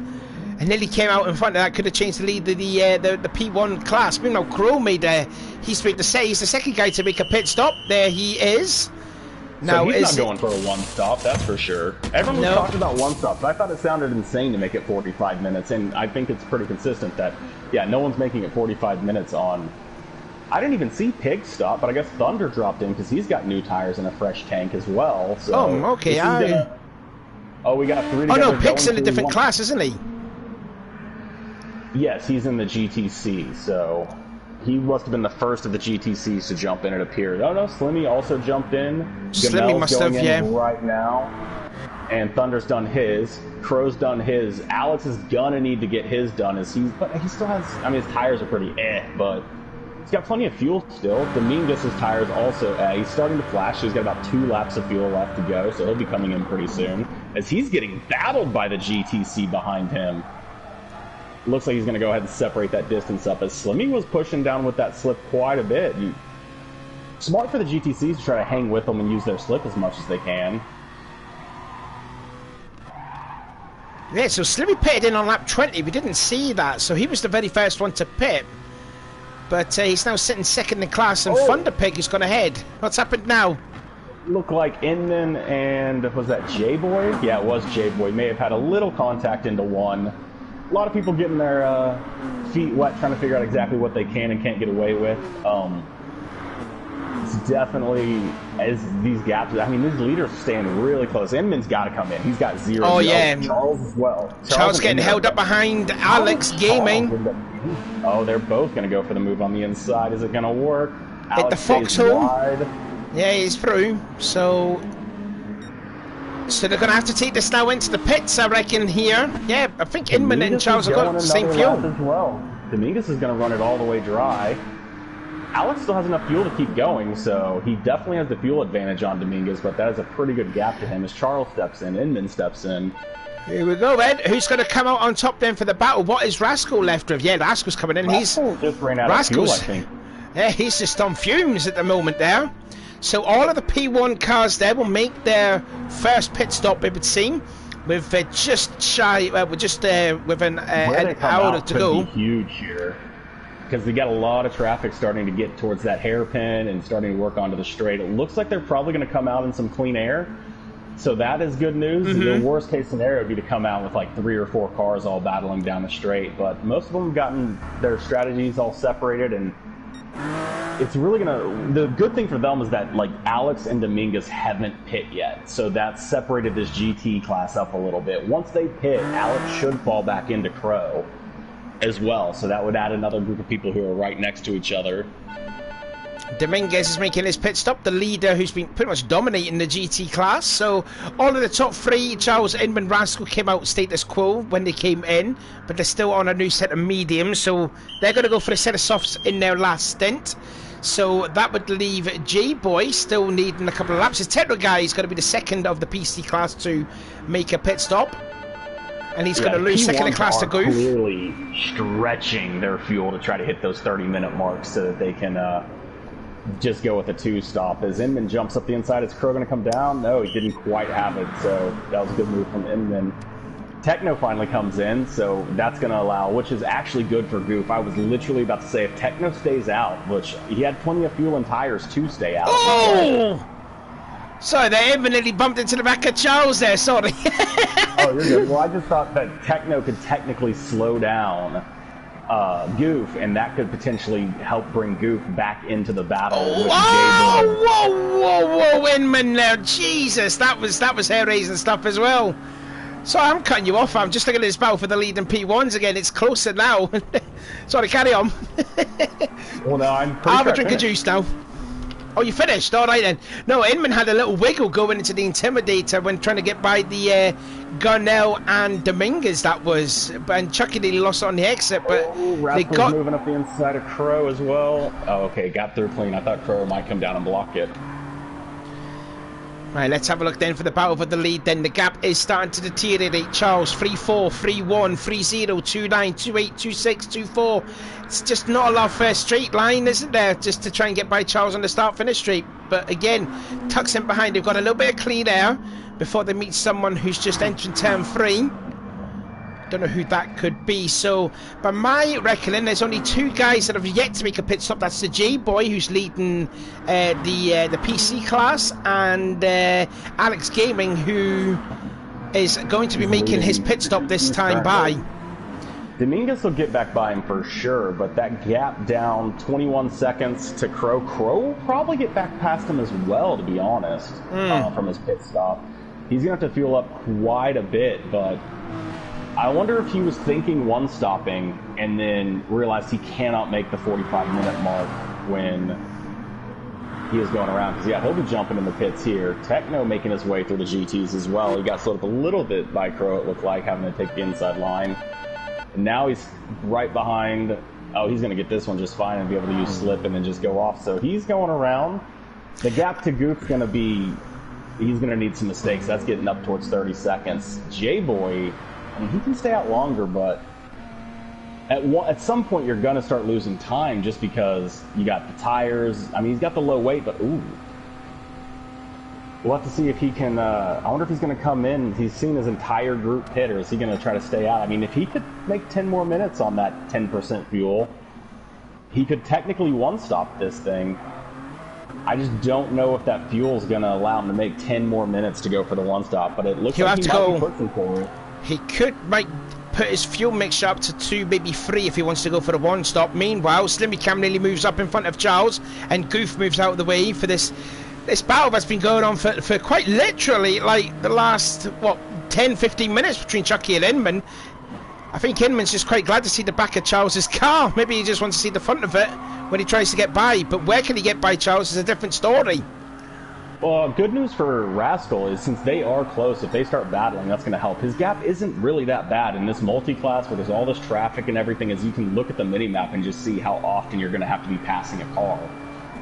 There's a lot of opportunities in here to definitely push, to be able to push that 10 seconds. Like when stuff starts hitting 30 seconds, it starts to get a little bit more worrisome, but these cars, they're hard to get back on the track if they have major mistakes, and just traffic each lap could potentially be gaining you a second or so if you just really focus on trying to just navigate through as quick as you can.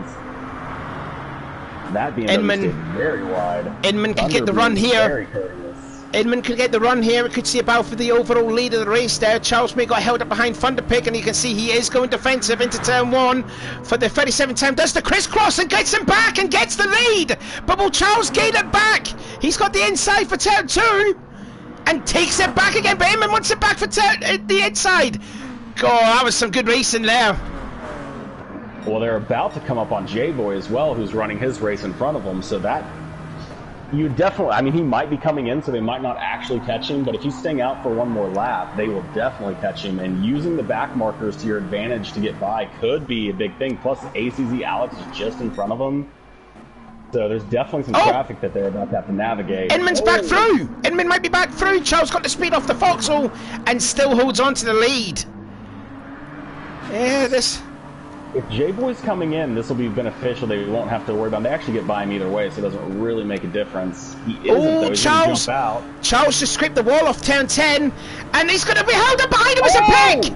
Charles got pitted! He got beat. Yeah, that could be quite tough there, because Charles was going to dive out, and Inman used Alex Gaming as a pick for Charles to go by. Whether that's okay, I don't know. It is. You can 100% block people into the slower class. It's their job to brake. They can't move into you if you have car there, as far as I understand. So if you get someone picked into another car, they need to hit their brakes and not drive into the back of another car. Usually the penalty goes to the person who refused to yield. You know, once the line gets picked, you pick your line. If your line runs into someone, you need to not do that. Charles got lucky not to pick up any damage there, though. How about, did Alex? Alex also got no damage out of that. And that was flew flat out there, too. It's just that Inman didn't allow Charles to move out and try and get by Alex Gaiman. I mean, that's part of racing in the multi-class event is, like, if you have an overlap on a car, they can't just turn into you. And if they're going to run into the back of another car because of it, that's why you got to brake pedal, right? So, I mean, Charles getting held up behind Gonell. J-Boy makes his pits, so he's the last to make his pit stop. Well, his first pit stop, really. 51 minutes left on the clock. So, I mean, that's gotta feel good if it's huge. Like, you pass the guy who goes in the pits, like, right after he goes in, like, he is gone into your rearview mirror then, so he's got a nice gap built up here. Robocop is saying that would be a murder charge in real. Yeah, if that would have been in real life there, that could have been an awful accident with Inman, Charles, and Alex. Right. Some drivers can get away with some dirty stuff and barely take a penalty, while other drivers get penalized for even being on the track. So it kind of just depends in real life. Can we talk about the fact that Crow has brought this gap down to Dominguez as well? It's down to 3 seconds all of a sudden. That's because Dominguez is using his medium tyres. Dominguez started the race on softs, and I think Crow and Alex started on mediums. I forgot to mention Dominguez started on softs. He started on softs. If you'd have told me that, I wouldn't have been checking the VOP. I was just not paying attention. I never would have thought someone would start. I was looking at the VOP on my phone, and I was like, his VOP is right. How is he gaining over a second a lap on these guys? Push the pedal all the way, Crow. But no, Crow was probably smarter, and he understood that it was probably a soft start. So this is definitely a situation where I wonder if Dominguez is aware he has another set of softs. I would assume he's racing in the league. He's looked at the rules, and he knows he has another set of softs to use. Well, maybe he's just doing at the end. Well, maybe his strategy was maybe a soft, medium, soft, whereas Crow and Alex maybe a medium, soft, soft. Yeah, I mean, I could understand. It was like I said, you could probably get away with starting on the softs just to try to run away like he did and try to put that intimidation factor on your rivals, which, I mean, he put the intimidation factor on me, and I'm not even racing. I was just like, well, Dominguez is gone, so, I mean, everyone else might as well just quit racing at this point. Crow stayed in there, kept his head down, and he's right there with him. I think the difference right now between Crow and Alex is the difference in the amount of fuel they put in their tanks as well. Just the fact that Alex stayed out so much longer, because like you can see, Alex is still sitting on well over 75%, where Crow already getting down towards 50%. Dominguez also up by the 75%, so Crow's in a weird spot where he needs to maximize these softs. He needs to get by Dominguez for sure if he wants to really have it later in, because he is at a little bit of a disadvantage when it comes to just the total fuel they're sitting at right now. But well, I'll tell you, Crow can see him.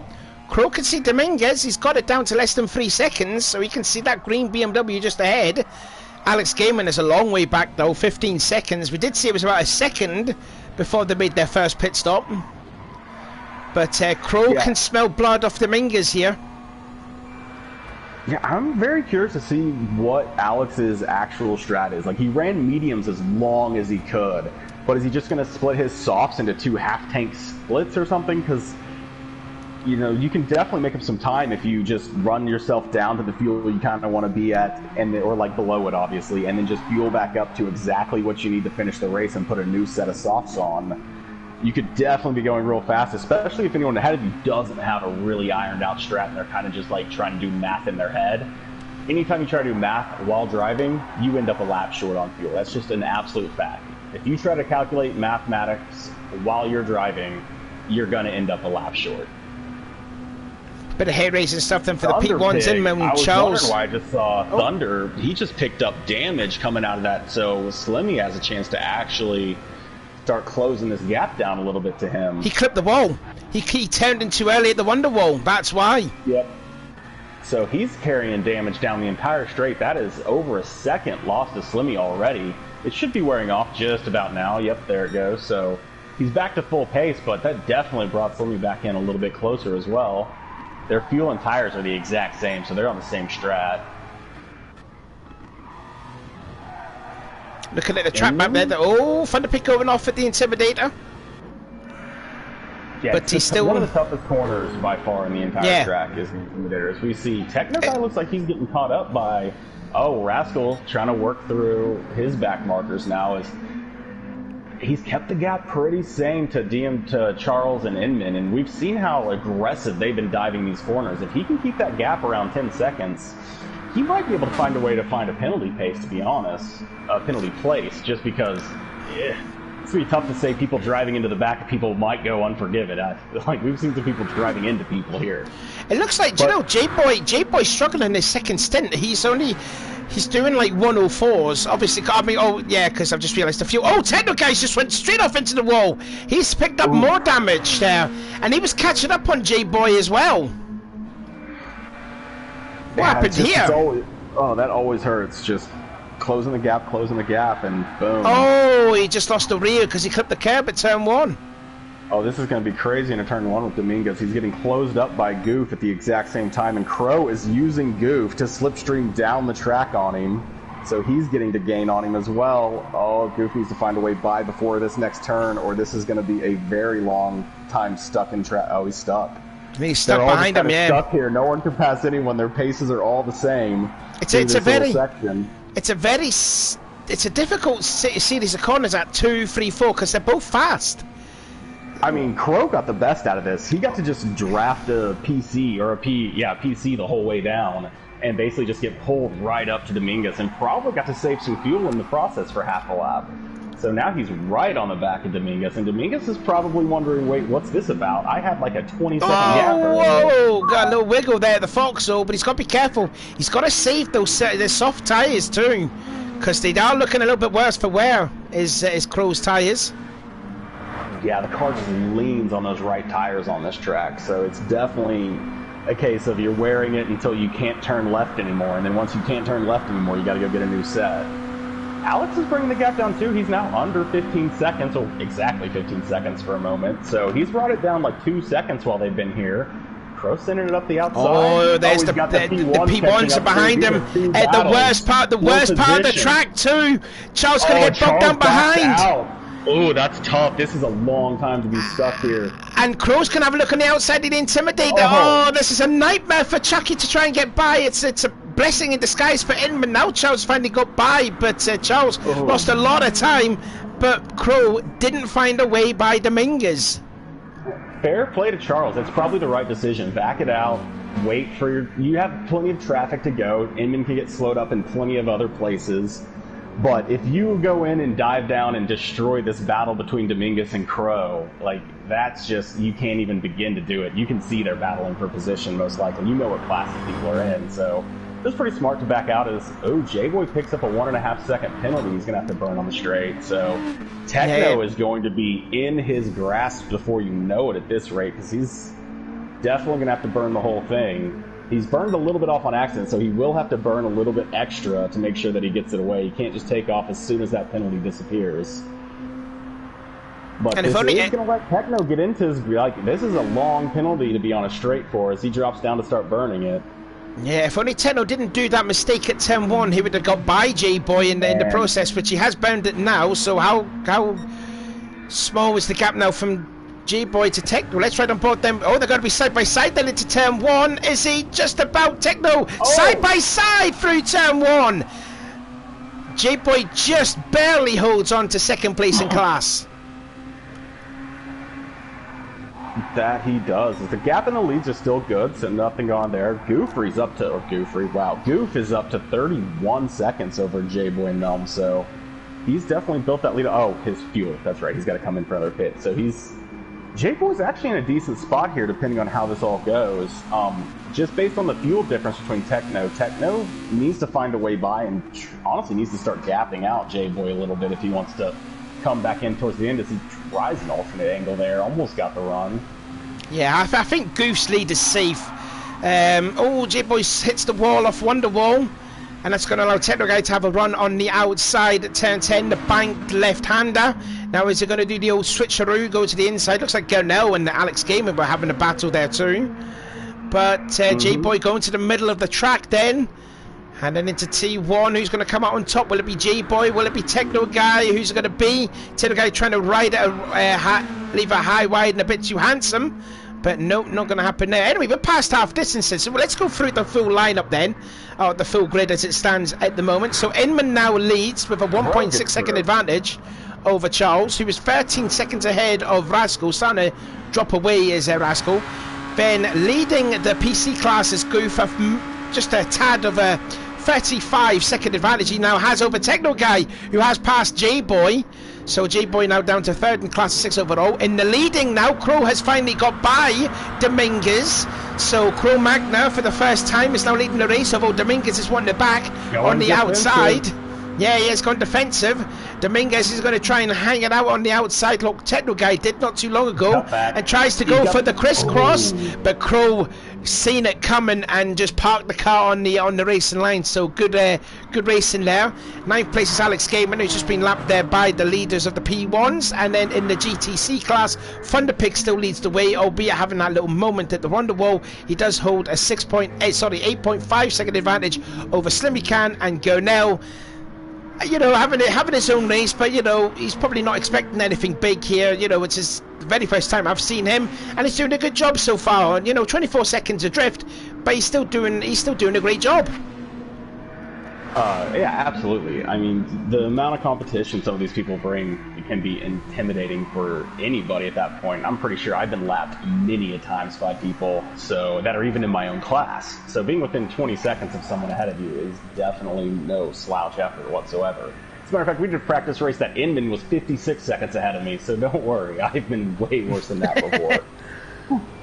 Looking then at the battle for the... I think Dominguez's tires are faster than Crow's. Even though he's on the mediums, I don't know that Crow's soft tires are really going to be benefiting him that much at this point compared to fresh mediums or fresher mediums. So this may not be a situation where Crow can really pull away, and he might actually benefit Dominguez some here. Yeah, it will by do, giving him a slipstream where he can really short shift that car out if he wants to. He's actually revving it up a little bit, so he's not in full fuel save mode. Yeah, those front tires are looking a little bit worse for wear, and as you can see from Dominguez's tire wear, they still look fresh. They look brand new. Rascal cutting on through traffic as well. Rascal's been having a great race too. He's just sitting there, just outside, really, like, you know, the 13-second range, coming up on 14. But when you look at his times, I mean, those are really good times. I wouldn't be keeping up with those. So I mean, he's flying around the track. In all honesty, it's just Charles and Inman right now are really pushing it. Inman kind of uses a little bit of techno there to kind of try to block Charles out, but Charles has closed that gap right back up. I wonder, check the fuels. No, Inman hasn't been fuel saving massively. I know sometimes Inman can get out and start really fuel saving, but Charles having a look. He wants to lead back here. He'll be angry with what Inman did with Alex Gaming. Inman hanging it around the outside and just barely holding on, but the problem is they've got 8th place Dominguez, so they're going to be battling here with the GT class here, and they're going to go to the hairpin. Crow and Dominguez are catching up on Slimmy as well, who's been closing the gap down on Pig, so I'm sure Slimmy's not looking to compromise his line. Oh, Charles nearly got into the back of Inman at the King's hairpin. Now this is a problem now because Inman's getting held up behind Dominguez at the foxhole. They are all over each other. Inman's going to try and pass him. Charles. Yeah. Oh, Charles couldn't quite follow him through, but that's not too much of a time loss, as you see.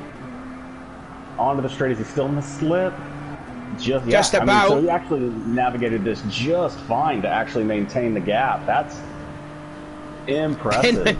And Inman tried to weave right to then left, and then trying to, you know, break a toe from Charles, which Chucky, I have to say, might be fuming of what Inman did a few laps ago when he was trying to pass the lap card of Alex Gaiman, and Inman didn't allow him the space to pull out.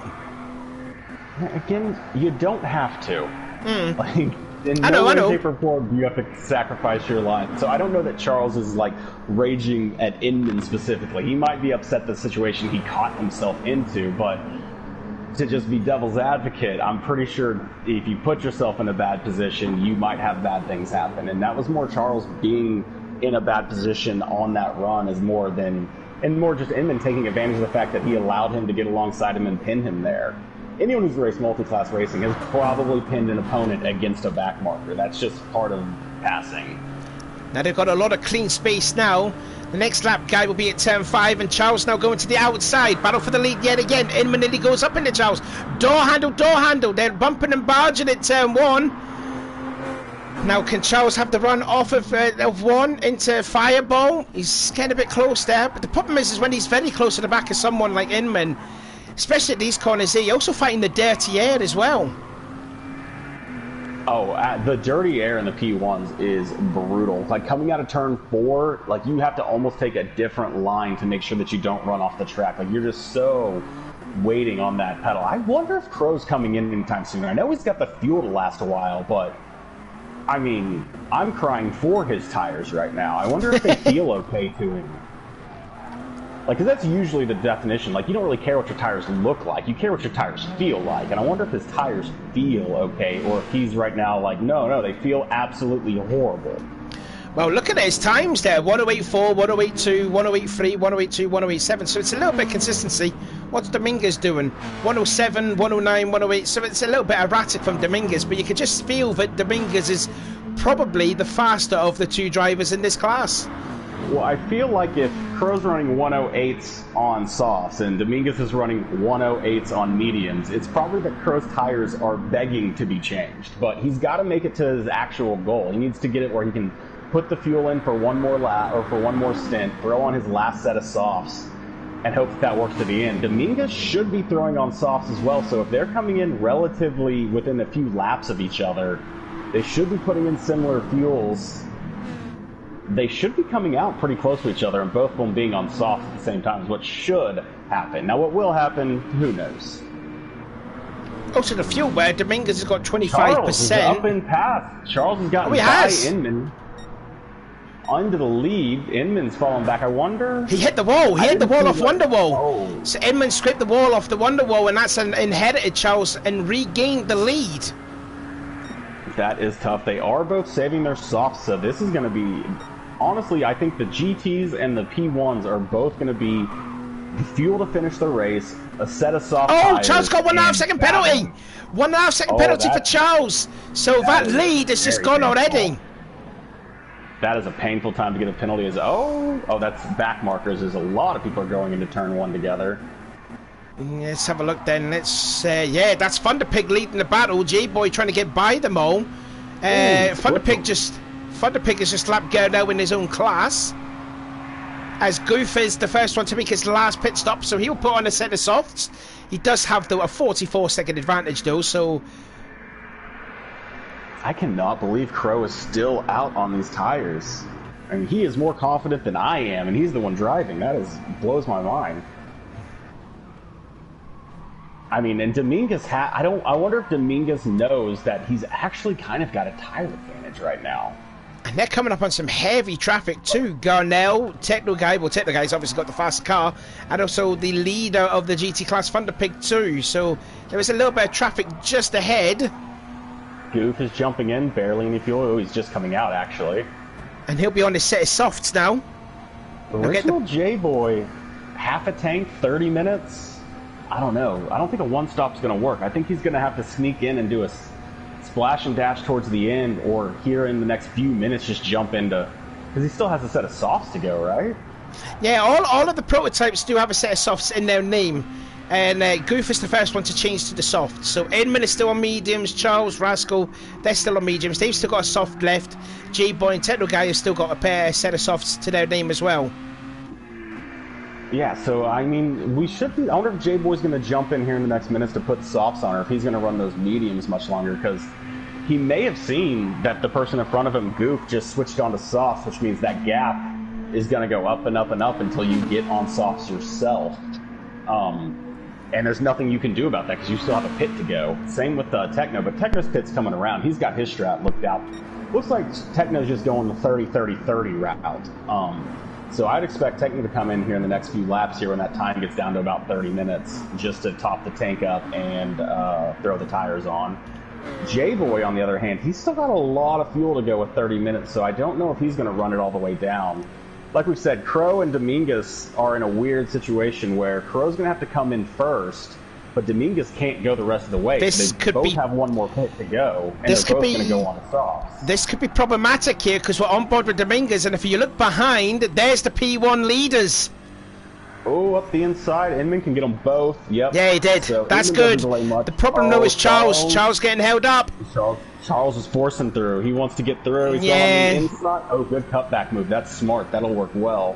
He nearly got into the back of Dominguez, too. Can he get Crow before the hairpin? Yeah, easy. Okay. Oh, he's got one more person, though, that he can't. Oh. Oh, Thunderpig moves out the way. Oh, may have late braked himself at the King's hairpin. He may have. Thunder's just such a polite person. He may have just been like, no, you guys go ahead and go. I've got such a good lead. I don't need to do anything with you guys. Oh, as he jumps in there, though. I like this battle. We've got Thunder, and then we got Crow and Dominguez, and their paces are similar, so this could be beneficial for Crow, depending on how this goes. If Dominguez can't get a run on Thunder, which he probably will. They get a higher top speed as in goes Crow. Yeah, Crow's in. That'll be his last pit stop. So he's going to have to do a bit of fuel saving too. Crow wants Dominguez to battle Thunder right here, as Thunder does go defensive down the line. As he does let him go around the outside, it looks like. So this is going to cost him a little bit of time, but he's, again, I think Thunder's pretty content with saying, you know what, just go by me. I've got a 15-second lead. I've got to pit one more time. They've got to pit one more time. I'm fine. I don't want to get killed by anyone right now. And we're on board now with Gernot, who's keeping Thunder Peak very honest. I know he's like a full lap down, but, you know, he's just learning, getting that experience in. So, again, Gernot doing a fair job. You can look at him, and he's got fresh tires and a tank to end the race, it looks like, where Thunder's still got to come into the pits. So he's like on a fake lap down right now, because he'll go back by once they jump in the pits. Or, heck, he might go back by just by having the tires right here. He did pit. Yeah, he pitted in on lap 44. You can see at 145. So, yeah, he did make a second stop.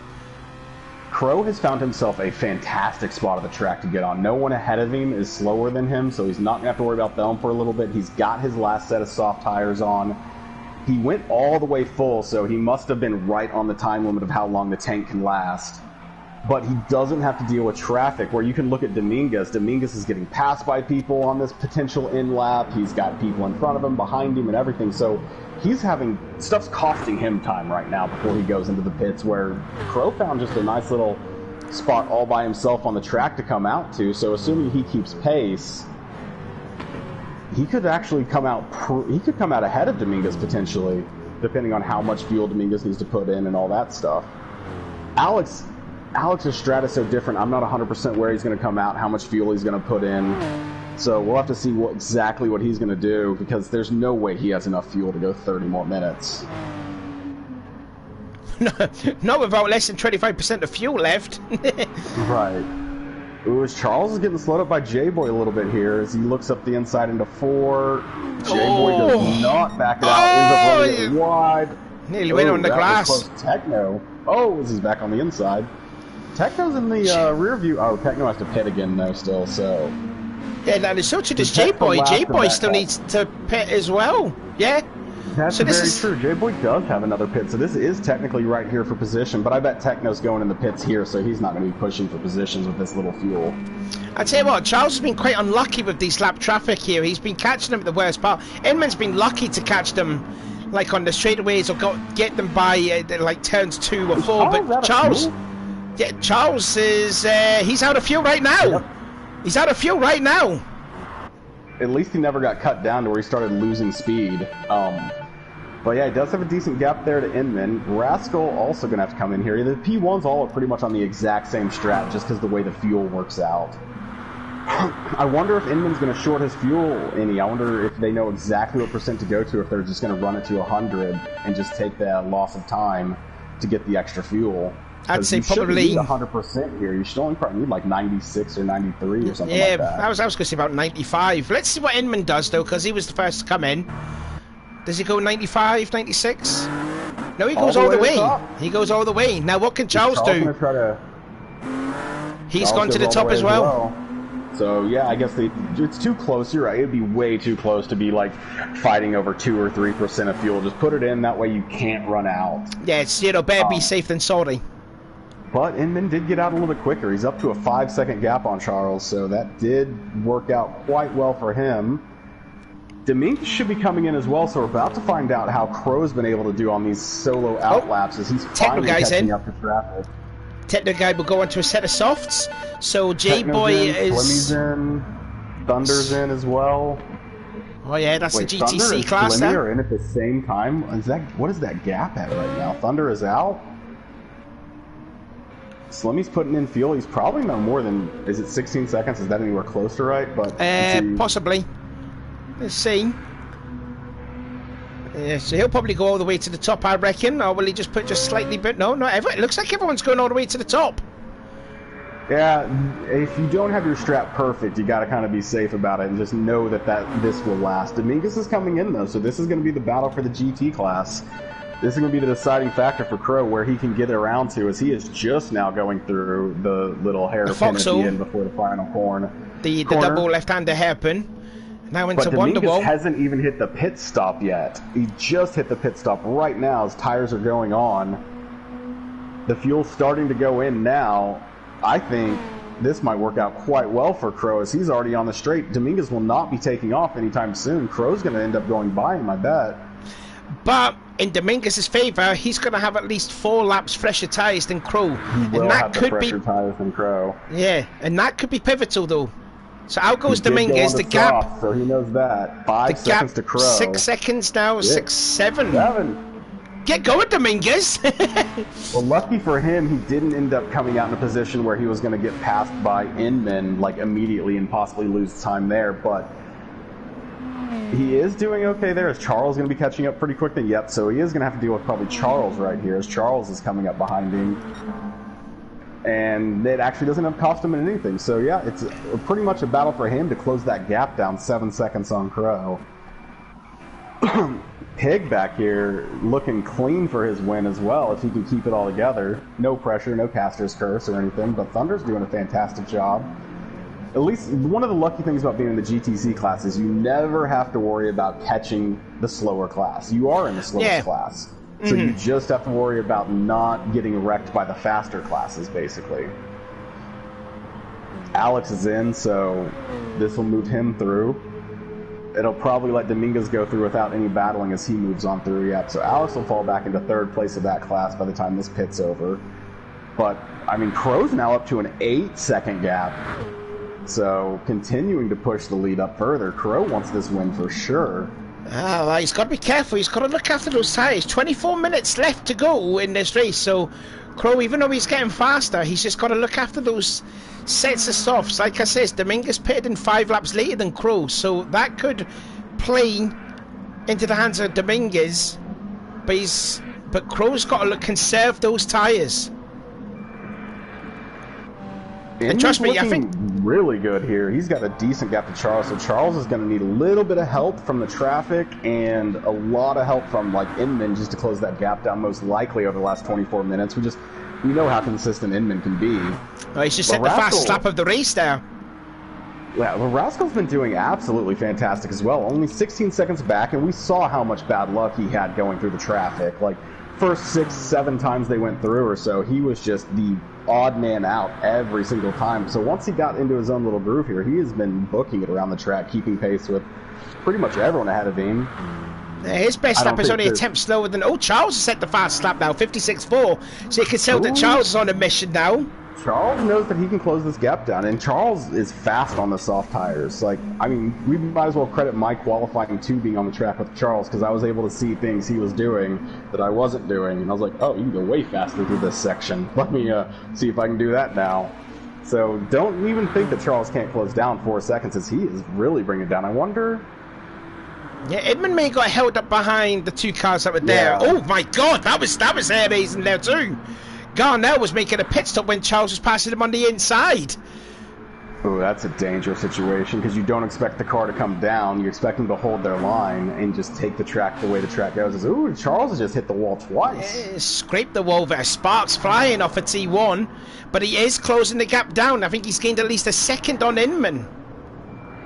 We've got Goof leading the P season. I mean, there's nothing but great things to say about him. He has been just doing a fantastic race so far. So he's built that gap all the way up to 15 seconds before J-Boy has to pit again. So the real question is, I think Techno might be in a position to catch up J-Boy after this next pit, depending on how much fuel J-Boy has to put in. So Techno might not realize his gap isn't as deadly as it is, because he's still got another pick coming. Tech couldn't quite get past He's held Thunder up behind there. Thunderpig. Yeah, he's just the Thunderpig let him by. Thunder just let him through. Thunderpig's again like, no, I got a huge lead. I don't want to get wrecked. Just go on by. I'm just doing my own thing here. But Slimmy probably keeps seeing this. That time is coming down. He doesn't have a long time to bring 13 seconds down. But he's probably noticing that this gap keeps randomly coming down, as Thunderpig's basically just letting everybody by him. Yeah, just locked up the reels at the Intimidator, so that's going to cost him a little bit of time. Yeah, Techno is in a pretty good position on J-Boy. Depends on exactly how tight J-Boy's strategy is, exactly what his fuel's going to, because the lower he runs it, the less fuel he has to put in, but you don't want to not use your softs at all.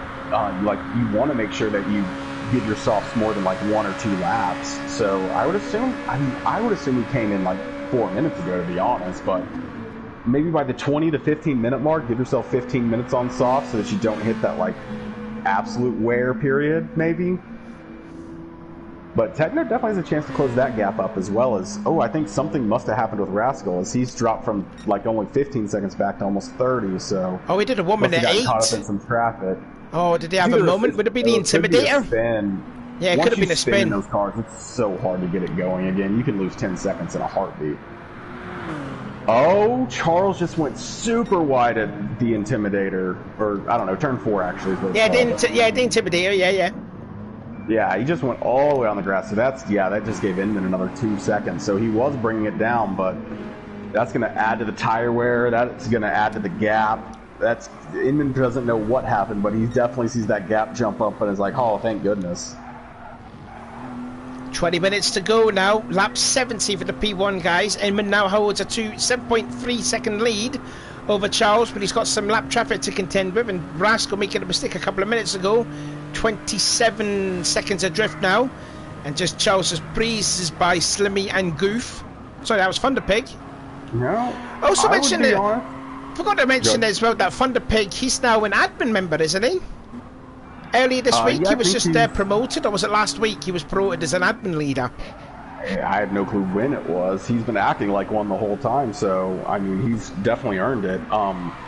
And I know he's been doing a lot of work on the spreadsheets, which is why we were able to get from, like, if you remember last season, there was a lot of times where it'd take forever for us to get all the numbers imprinted and everything, but he's been trying to streamline that up as well so that the numbers can just pop in, pop out, and good to go. You know, we need to keep an eye on Dominguez. He's bringing the gap down, and if you just look at Crow's tires and look at Dominguez's tires, you can just see that there is definitely a time gap there for sure. And then if the fuel as well, I wonder if... So Dominguez did fuel to the top. I think he may have not needed to. So honestly, the difference may just come down to overfueling, but maybe not. I mean, the gap's under 7 seconds now, and the tire wear is definitely vastly different between these two cars. That extra 4 or 5 laps might come out to be the difference in the GT class. Well, Dominguez has gained 1.1 seconds on Crow, let alone in these 2 laps. You see from the lap times on the right side there, he's just set his best lap of 107.3 compared to Crow Magna's last lap time of a 107.6, but the previous lap time 108.1 for Crow and a 107.3, so that's roughly about 1.1 seconds Dominguez has catched up on Crow. So like I was saying, those 5 lap fresher tyres could play a part on the outcome of this race. So this battle here, even though it's quite a big gap, it will deteriorate, but I wouldn't count out for being a battle for the overall win in the GT class. To be fair, Charles is closing the gap back down on Inman as well. Yeah, less than 6 seconds now. So again, Charles trying to get he's got 1 lap. That'll be Inman there, just making his way out of the Intimidator. So at least Charles has got a little bit of breathing space, or at least a couple of laps now, to try and close somewhat on Inman. But Inman's going to be the first to lap some guys, which that guy is at turn 10. Don't know who that could be. Just trying to see who that could be. That's the hardest part, is you see a battle and you got to scroll through, as it looks like, Goof is making his move on Dominguez as well. Yeah, just looking at Goof right now.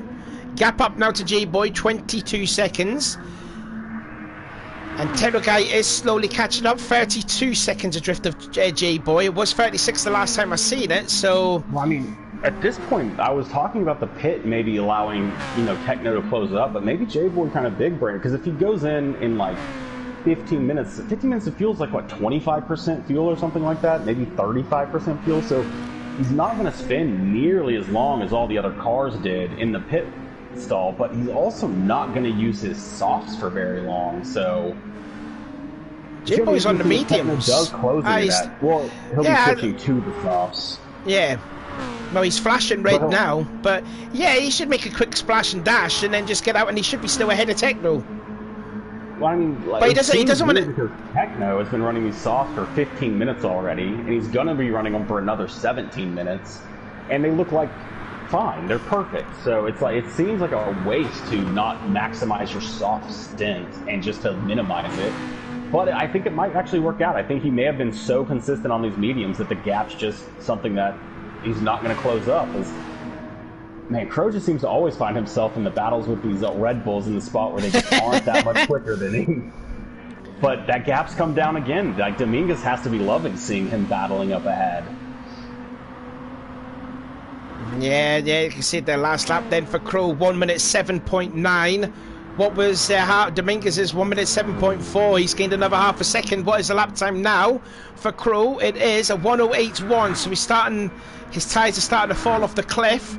What was Dominguez's time? He's got even quicker, 1 minute 7.2. That's nearly a 9/10 quicker than Crow's last lap, and that was the best lap that he's done so far as Dominguez. So 5 seconds now, 15 minutes to go. And his soft tyres are still looking fresh, and Crow's are looking a little bit worse for wear.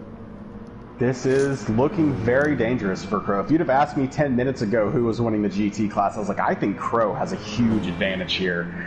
Now, if you ask me, it's like, well, Dominguez might be 4 seconds back, but I am quite confident that he is in the driver's seat here and that he's really kind of almost putting Crow on the back foot.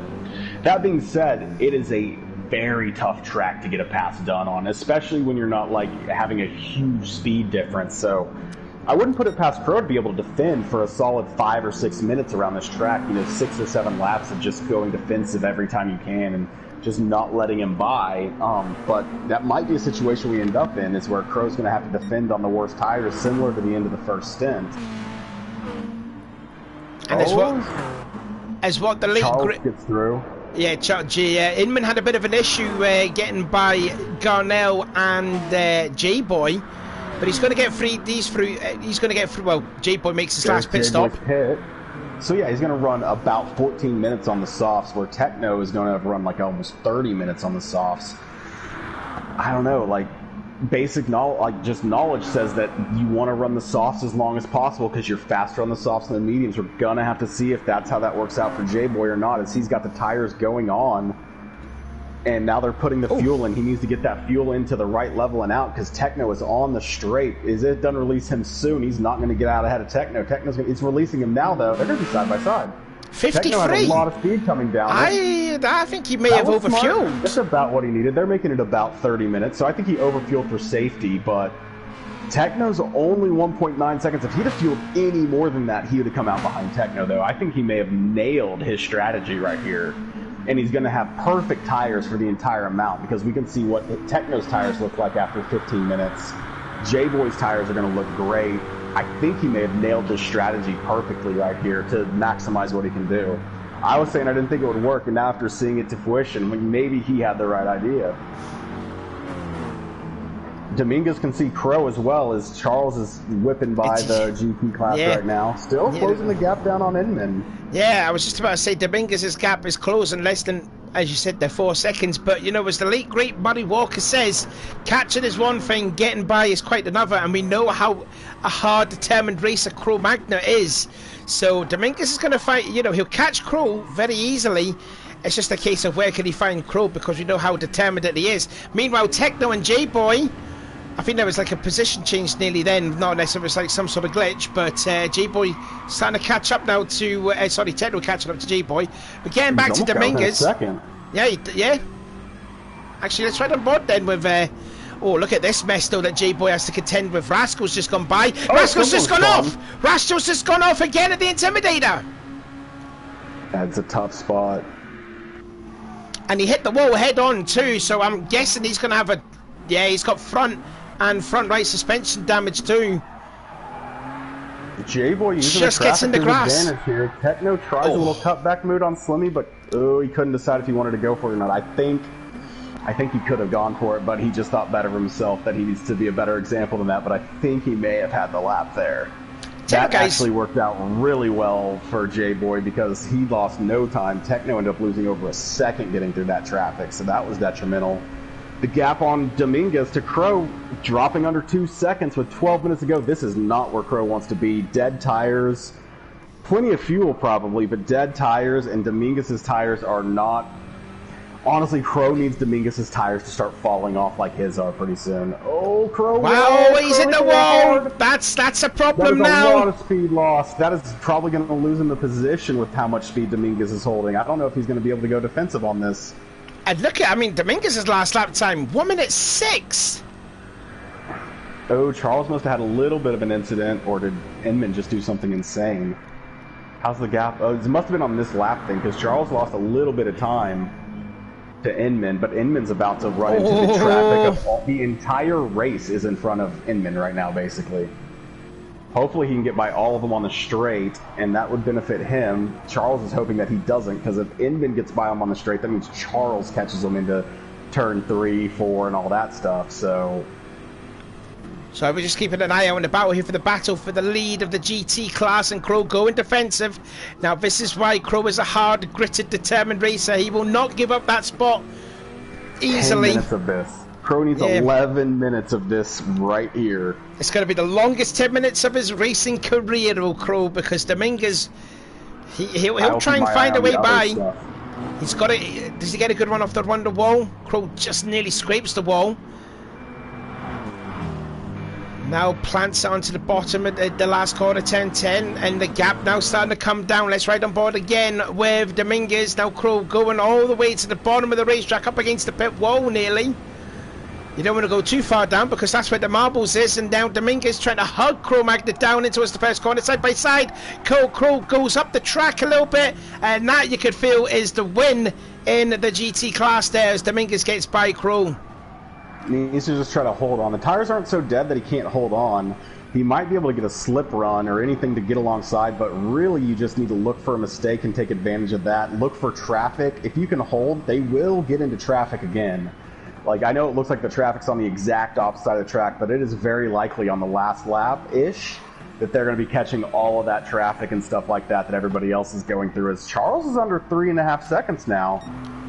They're working the traffic as it goes. Charles gets massively slowed up there. Yeah, Thunder tries to be nice again, it looked like, and kind of went way wide. Hopefully it doesn't cost him. Yeah, this is a huge traffic here for Charles to get by. Gurnell, Gaiman, Alex Gaiman, and Tetra Guy all battling there too. So Inman may have just gone by this lot. Oh, Charles has nowhere to go. He's just going to have to follow Techno. He can cut up the inside here, though. He has the acceleration, maybe. Yes, he does. Yeah, it's go time now. Less than 10 minutes to go. He can't afford to back out now. He lost over a second, but he doesn't have much traffic for a while. Again, come the last lap, it looks like, just the way the track's laid out, there might be a lot of back and forth traffic, but Charles has been proven. He's running some insanely quick laps. He can close these 4-second gaps down over a couple of seconds.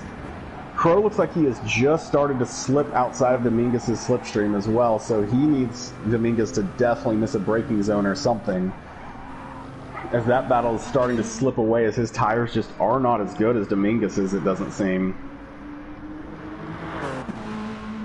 I mean, it seems kind of like the people who actually stayed out later and got their softs later are starting to benefit more. J-Boy's pulling up on Techno. Dominguez has closed it out and gotten the gap going up on Crow as well. Slimmy Cam's still only 12 seconds back. He's been holding a pretty tight gap, you know, sitting in that, I like to call anything under about 10-15 seconds that penalty range, where if Thunder made any dumb mistakes out there, I could sneak a position from him. So it's a good idea to try to close in within 10 seconds. You just never know when that might net you a position. But yeah, Dominguez is kind of spreading the gap on Crow as he runs wide out of 2. Inman's catching up through the traffic. Yeah, Inman at the worst part now with Dominguez at 10-4. Oh, that's going to cost him. He's going to have to wait a second before he goes up around Dominguez. If Charles can navigate the traffic without that same delay, that's going to let him catch up another second or so. Can he get by Crow going into the King's Hairpin? Oh, yeah. Just about. Break here. The P1s just have such a later break than everybody else. You can pretty much dive bomb every corner and get away with it in the prototype. Well, in the P1s. The PCs, not so much. Oh, he's timed this good, so he won't catch Dominguez until after they turn onto the straight, so he can use a little bit of slip and then just go whichever way he doesn't. I tell you what, the fronts on these prototype cars are looking very sorry. They look like they're, looks like about 60% left in those tires. I mean, there's only just seven minutes to go. The right side get worn very hard here, so that's not too surprising to see. Because of this corner and turn 10. Because it's just a long left-hander, sorry. So... Is J-Boy still got a decent gap on Techno? Techno is definitely looking for him to make some sort of mistake to close it up. Techno's starting to fall away a bit. Gap. Yeah. Dominguez has almost pulled a 4-second gap on Crow. Crow must have made a mistake on one of the few laps earlier, because that is a pretty big jump there. That could be the case of those 5 extra laps on those tires. I mean, it looks like 50 extra laps on those tires, by the way. I wonder if Dominguez is running some rear brake bias here, because he's definitely burning those rears up a lot faster than the fronts. That'd be interesting. Maybe not. Maybe it's just the way he's driving the car and the way that everything works on it that it just burns those backs a little faster. Because usually most people set their bias to burn the fronts more than the backs. He's short shifting too. Out of corners. He's short shifting. I don't know why he's short shifting. He's good to go. Oh, he's in a turbocharged car. You get maximum speed by shifting earlier, so you can use the most of the curve. Yeah. So you would short shift the BMW for sure. That is faster than revving it all the way out every time. Well, that's something that I didn't know. Your turbocharger can pull your RPMs from a lower range and it goes faster. Yeah. You want to usually run your turbos with a little bit of a short shift. If you are naturally aspirated, then obviously you can rev your RPMs a lot higher. Typically, I'm sure if I'm wrong, someone in the chat can correct me, but I'm pretty sure when you have a turbo, you want it to run on the lower RPMs because it'll rev through them quicker, and it won't get as much benefit at the high RPMs. So we're coming in with 5 minutes to go until the end of the race. Inman's gap to Charles, less than 3 seconds now. I wonder if we're going to be in for a grandstand finish at this, the inaugural race of the ALMS. Then Charles, who's had a couple of moments. Put the tire off. Nice catch. I thought if I put my tire up there, I'd have spun for sure.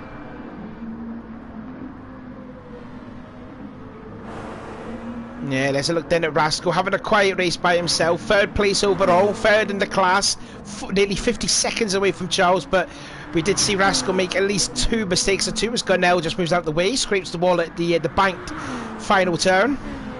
Oh, those P1 softs, this was always the big fear, is that last stint on softs, you just burn them so much running a full 30-minute stint on them that... Yeah, they're just super dead at this point, which, I mean, Charles is just showing masterfully how to drive burnt tires right now, closing the gap on Inman again. This is like the 3rd time he's worked on closing this gap down. Oh, he's going to catch traffic again in a terrible spot. Oh, Gunnell moves out of the way. Good. Okay, then. Okay, he wants to make a grandstand finish. Now, who's that ahead of Inman at the King's Hairpin? There's 2 cars ahead of him. Who could that be? That's Alex and Rascal. So Rascal going to be nearly Rascal has fully to get lapped. Out of the way. He's getting blue flags. So if they do catch Rascal, he can't battle his own class. He needs to take the blue flags. You don't ignore blue flags in your own class. So Rascal shouldn't play anything into the finals. He should just get out of their way if they catch up to him. Because that's how blue flags work. Now, everyone else gets to ignore blue flags. You don't have to worry about them in other classes. But when you get blue flagged by your own class, you definitely need to not be blocking, I believe. I'm not 100% on that rule, though. I think that's how it works, though. Coming out then, 3 minutes to go. The gap is slowly coming down, 2.5 seconds now, the advantage. Let's ride on board then with Inman. I think Rascal could be alright. Well, I don't know. I don't know if he could be fully lapped though, but I mean 3 minutes, still quite a bit left here. We're going to be starting lap 90 of this race for these GT. Yeah, they should hit about 92, 93, I think. Possibly even a 94th lap, depending on what their pace is. Here's a look then, a goof That's got to be the scariest corner, that final corner with those tires being dead. Good. Oh, sorry, I'm just looking at Goof here, and he's still setting blue lap times, 1:01.7 for Goof, and he's just been like, the class of this PC series. Look at that, I think he's just cruising now, less than 50 seconds away from J-Boy. It's been a dominating display from Goof in these Red Bull cars. I mean, yeah, we just saw the gap from the purple lap, 1.7 seconds off the P1s through The first sector, that is flying. Granted, there's not a lot to the first sector. It's literally one big turn and a left-hander, but that's still keeping pace with some very quick cars. So that is a very good lap time, as he's gone like almost a full minute. Wait a second. He's catching up on J-Boy. Original J-Boy and Techno are both under pressure of getting lapped by Goof. I don't know that he'll catch him in a minute 40, but... Oh, Charles scrapes the wall. Yeah, just a little bit. Pushing. Charles is flashing on fuel. Oh, everybody's flashing on fuel. That means 2 laps to go, and the timer, they're going to do 2 more. They are all in trouble of running out of fuel. Yeah, so this is the penultimate lap of the... No, actually, I've got 2 more laps. Yeah, you're right. Yeah, because they finish in a 56 seconds, so they are going to get real close. Crow is also on a dying breed of fuel right here as well. ACZ Alex has no... Everybody has no fuel. Almost everybody's flashing with 2 laps to go. It's just a case of who can last the longest here. 1 minute to go now in this race. Oh, and then it looked like he overcooked it, but he actually ended up getting that pretty good. I think as long as he has the fuel to make it, he's got a decent gap. He needs this. He's going to catch this traffic at a weird spot too. I think all the GTs should be fine because they're going to run 1 less lap because the PCs are going to start that final lap here and get around a lot of them. But this will be the official final lap, as Inman is taking the white flag right now, although he's waving a blue flag. Flagman's colorblind. 3 seconds in 1 lap. That is going to really need this traffic to be super. Inman gets by the first person just fine. The real worry is that either one of them run out of fuel more than anything. Here we go then. So whoever's coming to turn 10 is going to be the first to cross the line. And who will that be? It will be Alex Gaming. So Alex Gaming will be the first to cross the line. So he will finish 3rd overall in the GT class. In the Porsche. Who is next to cross the line? And that's not Dominguez though, isn't it? It might be... Garnell. Oh, Garnell. Okay, then. So Garnell crosses the line. Here comes Thunderpig to win the GTC class. Good on Thunderpig. Well done for that. Rascal comes across the line, but more importantly, Inman will win the first race. Oh, no, he didn't run out of fuel. He just jumped down there. Yeah, he just jumped down there too. Charles crossed the line 2nd there. That would have been an epic battle for the finish there, but no, well then. Goof crossed the line, a dominant display there, winning the Red Bull class, the PC class. Now we just got to wait for Dominguez. Dominguez is cruising. Just imagine if he loses it. Just imagine if he loses it. Oh, go on, Crow. Go on, Crow. Get by him. Oh, go on, Crow. Crow's out of fuel. Oh, no, he is. Oh, he is. Yeah, I heard the engine cut Yeah, off. he's out of fuel. Yeah, so there you go. Dominguez wins it in the GT class. Crow Magna finishes 2nd. But there you go. What an exciting first race that was.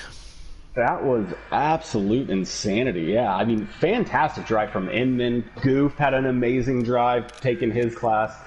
Thunderpig had an amazing drive taking his class. And to be fair, Dominguez had an amazing race taking his class. I mean, it was absolutely fantastic to watch. So that was the unofficial results then, and the gap then after 90 minutes of racing, Inman to Charles, less than 3 seconds. Rascal finished in 3rd. Goof dominating the Red Bull class, the PC class there, by like nearly 50 seconds over J-Boy. Techno Guy was only just a few seconds adrift. Dominguez then cruising across the line there, trying to show it off there, but wins in the GT class. Crow Magna finished in 2nd, Alex Gaming 3rd. And in the GTC class, Thunderpig gets his first win of the season. Slimmy Cam 2nd, and GW Garnell. You know, it was more of a test session or more like a practice session. But you know, he still made the big event, so that was still pretty good going from Garnell. But finishes last overall. And overall, that was like you said, that was an entertaining race. I enjoyed that. Yeah, that was fantastic. What a race from Inman. What a race from Dominguez. To be fair, Charles has to feel like he had that win in the bag. He closed that gap down so many times. Traffic gets problematic sometimes.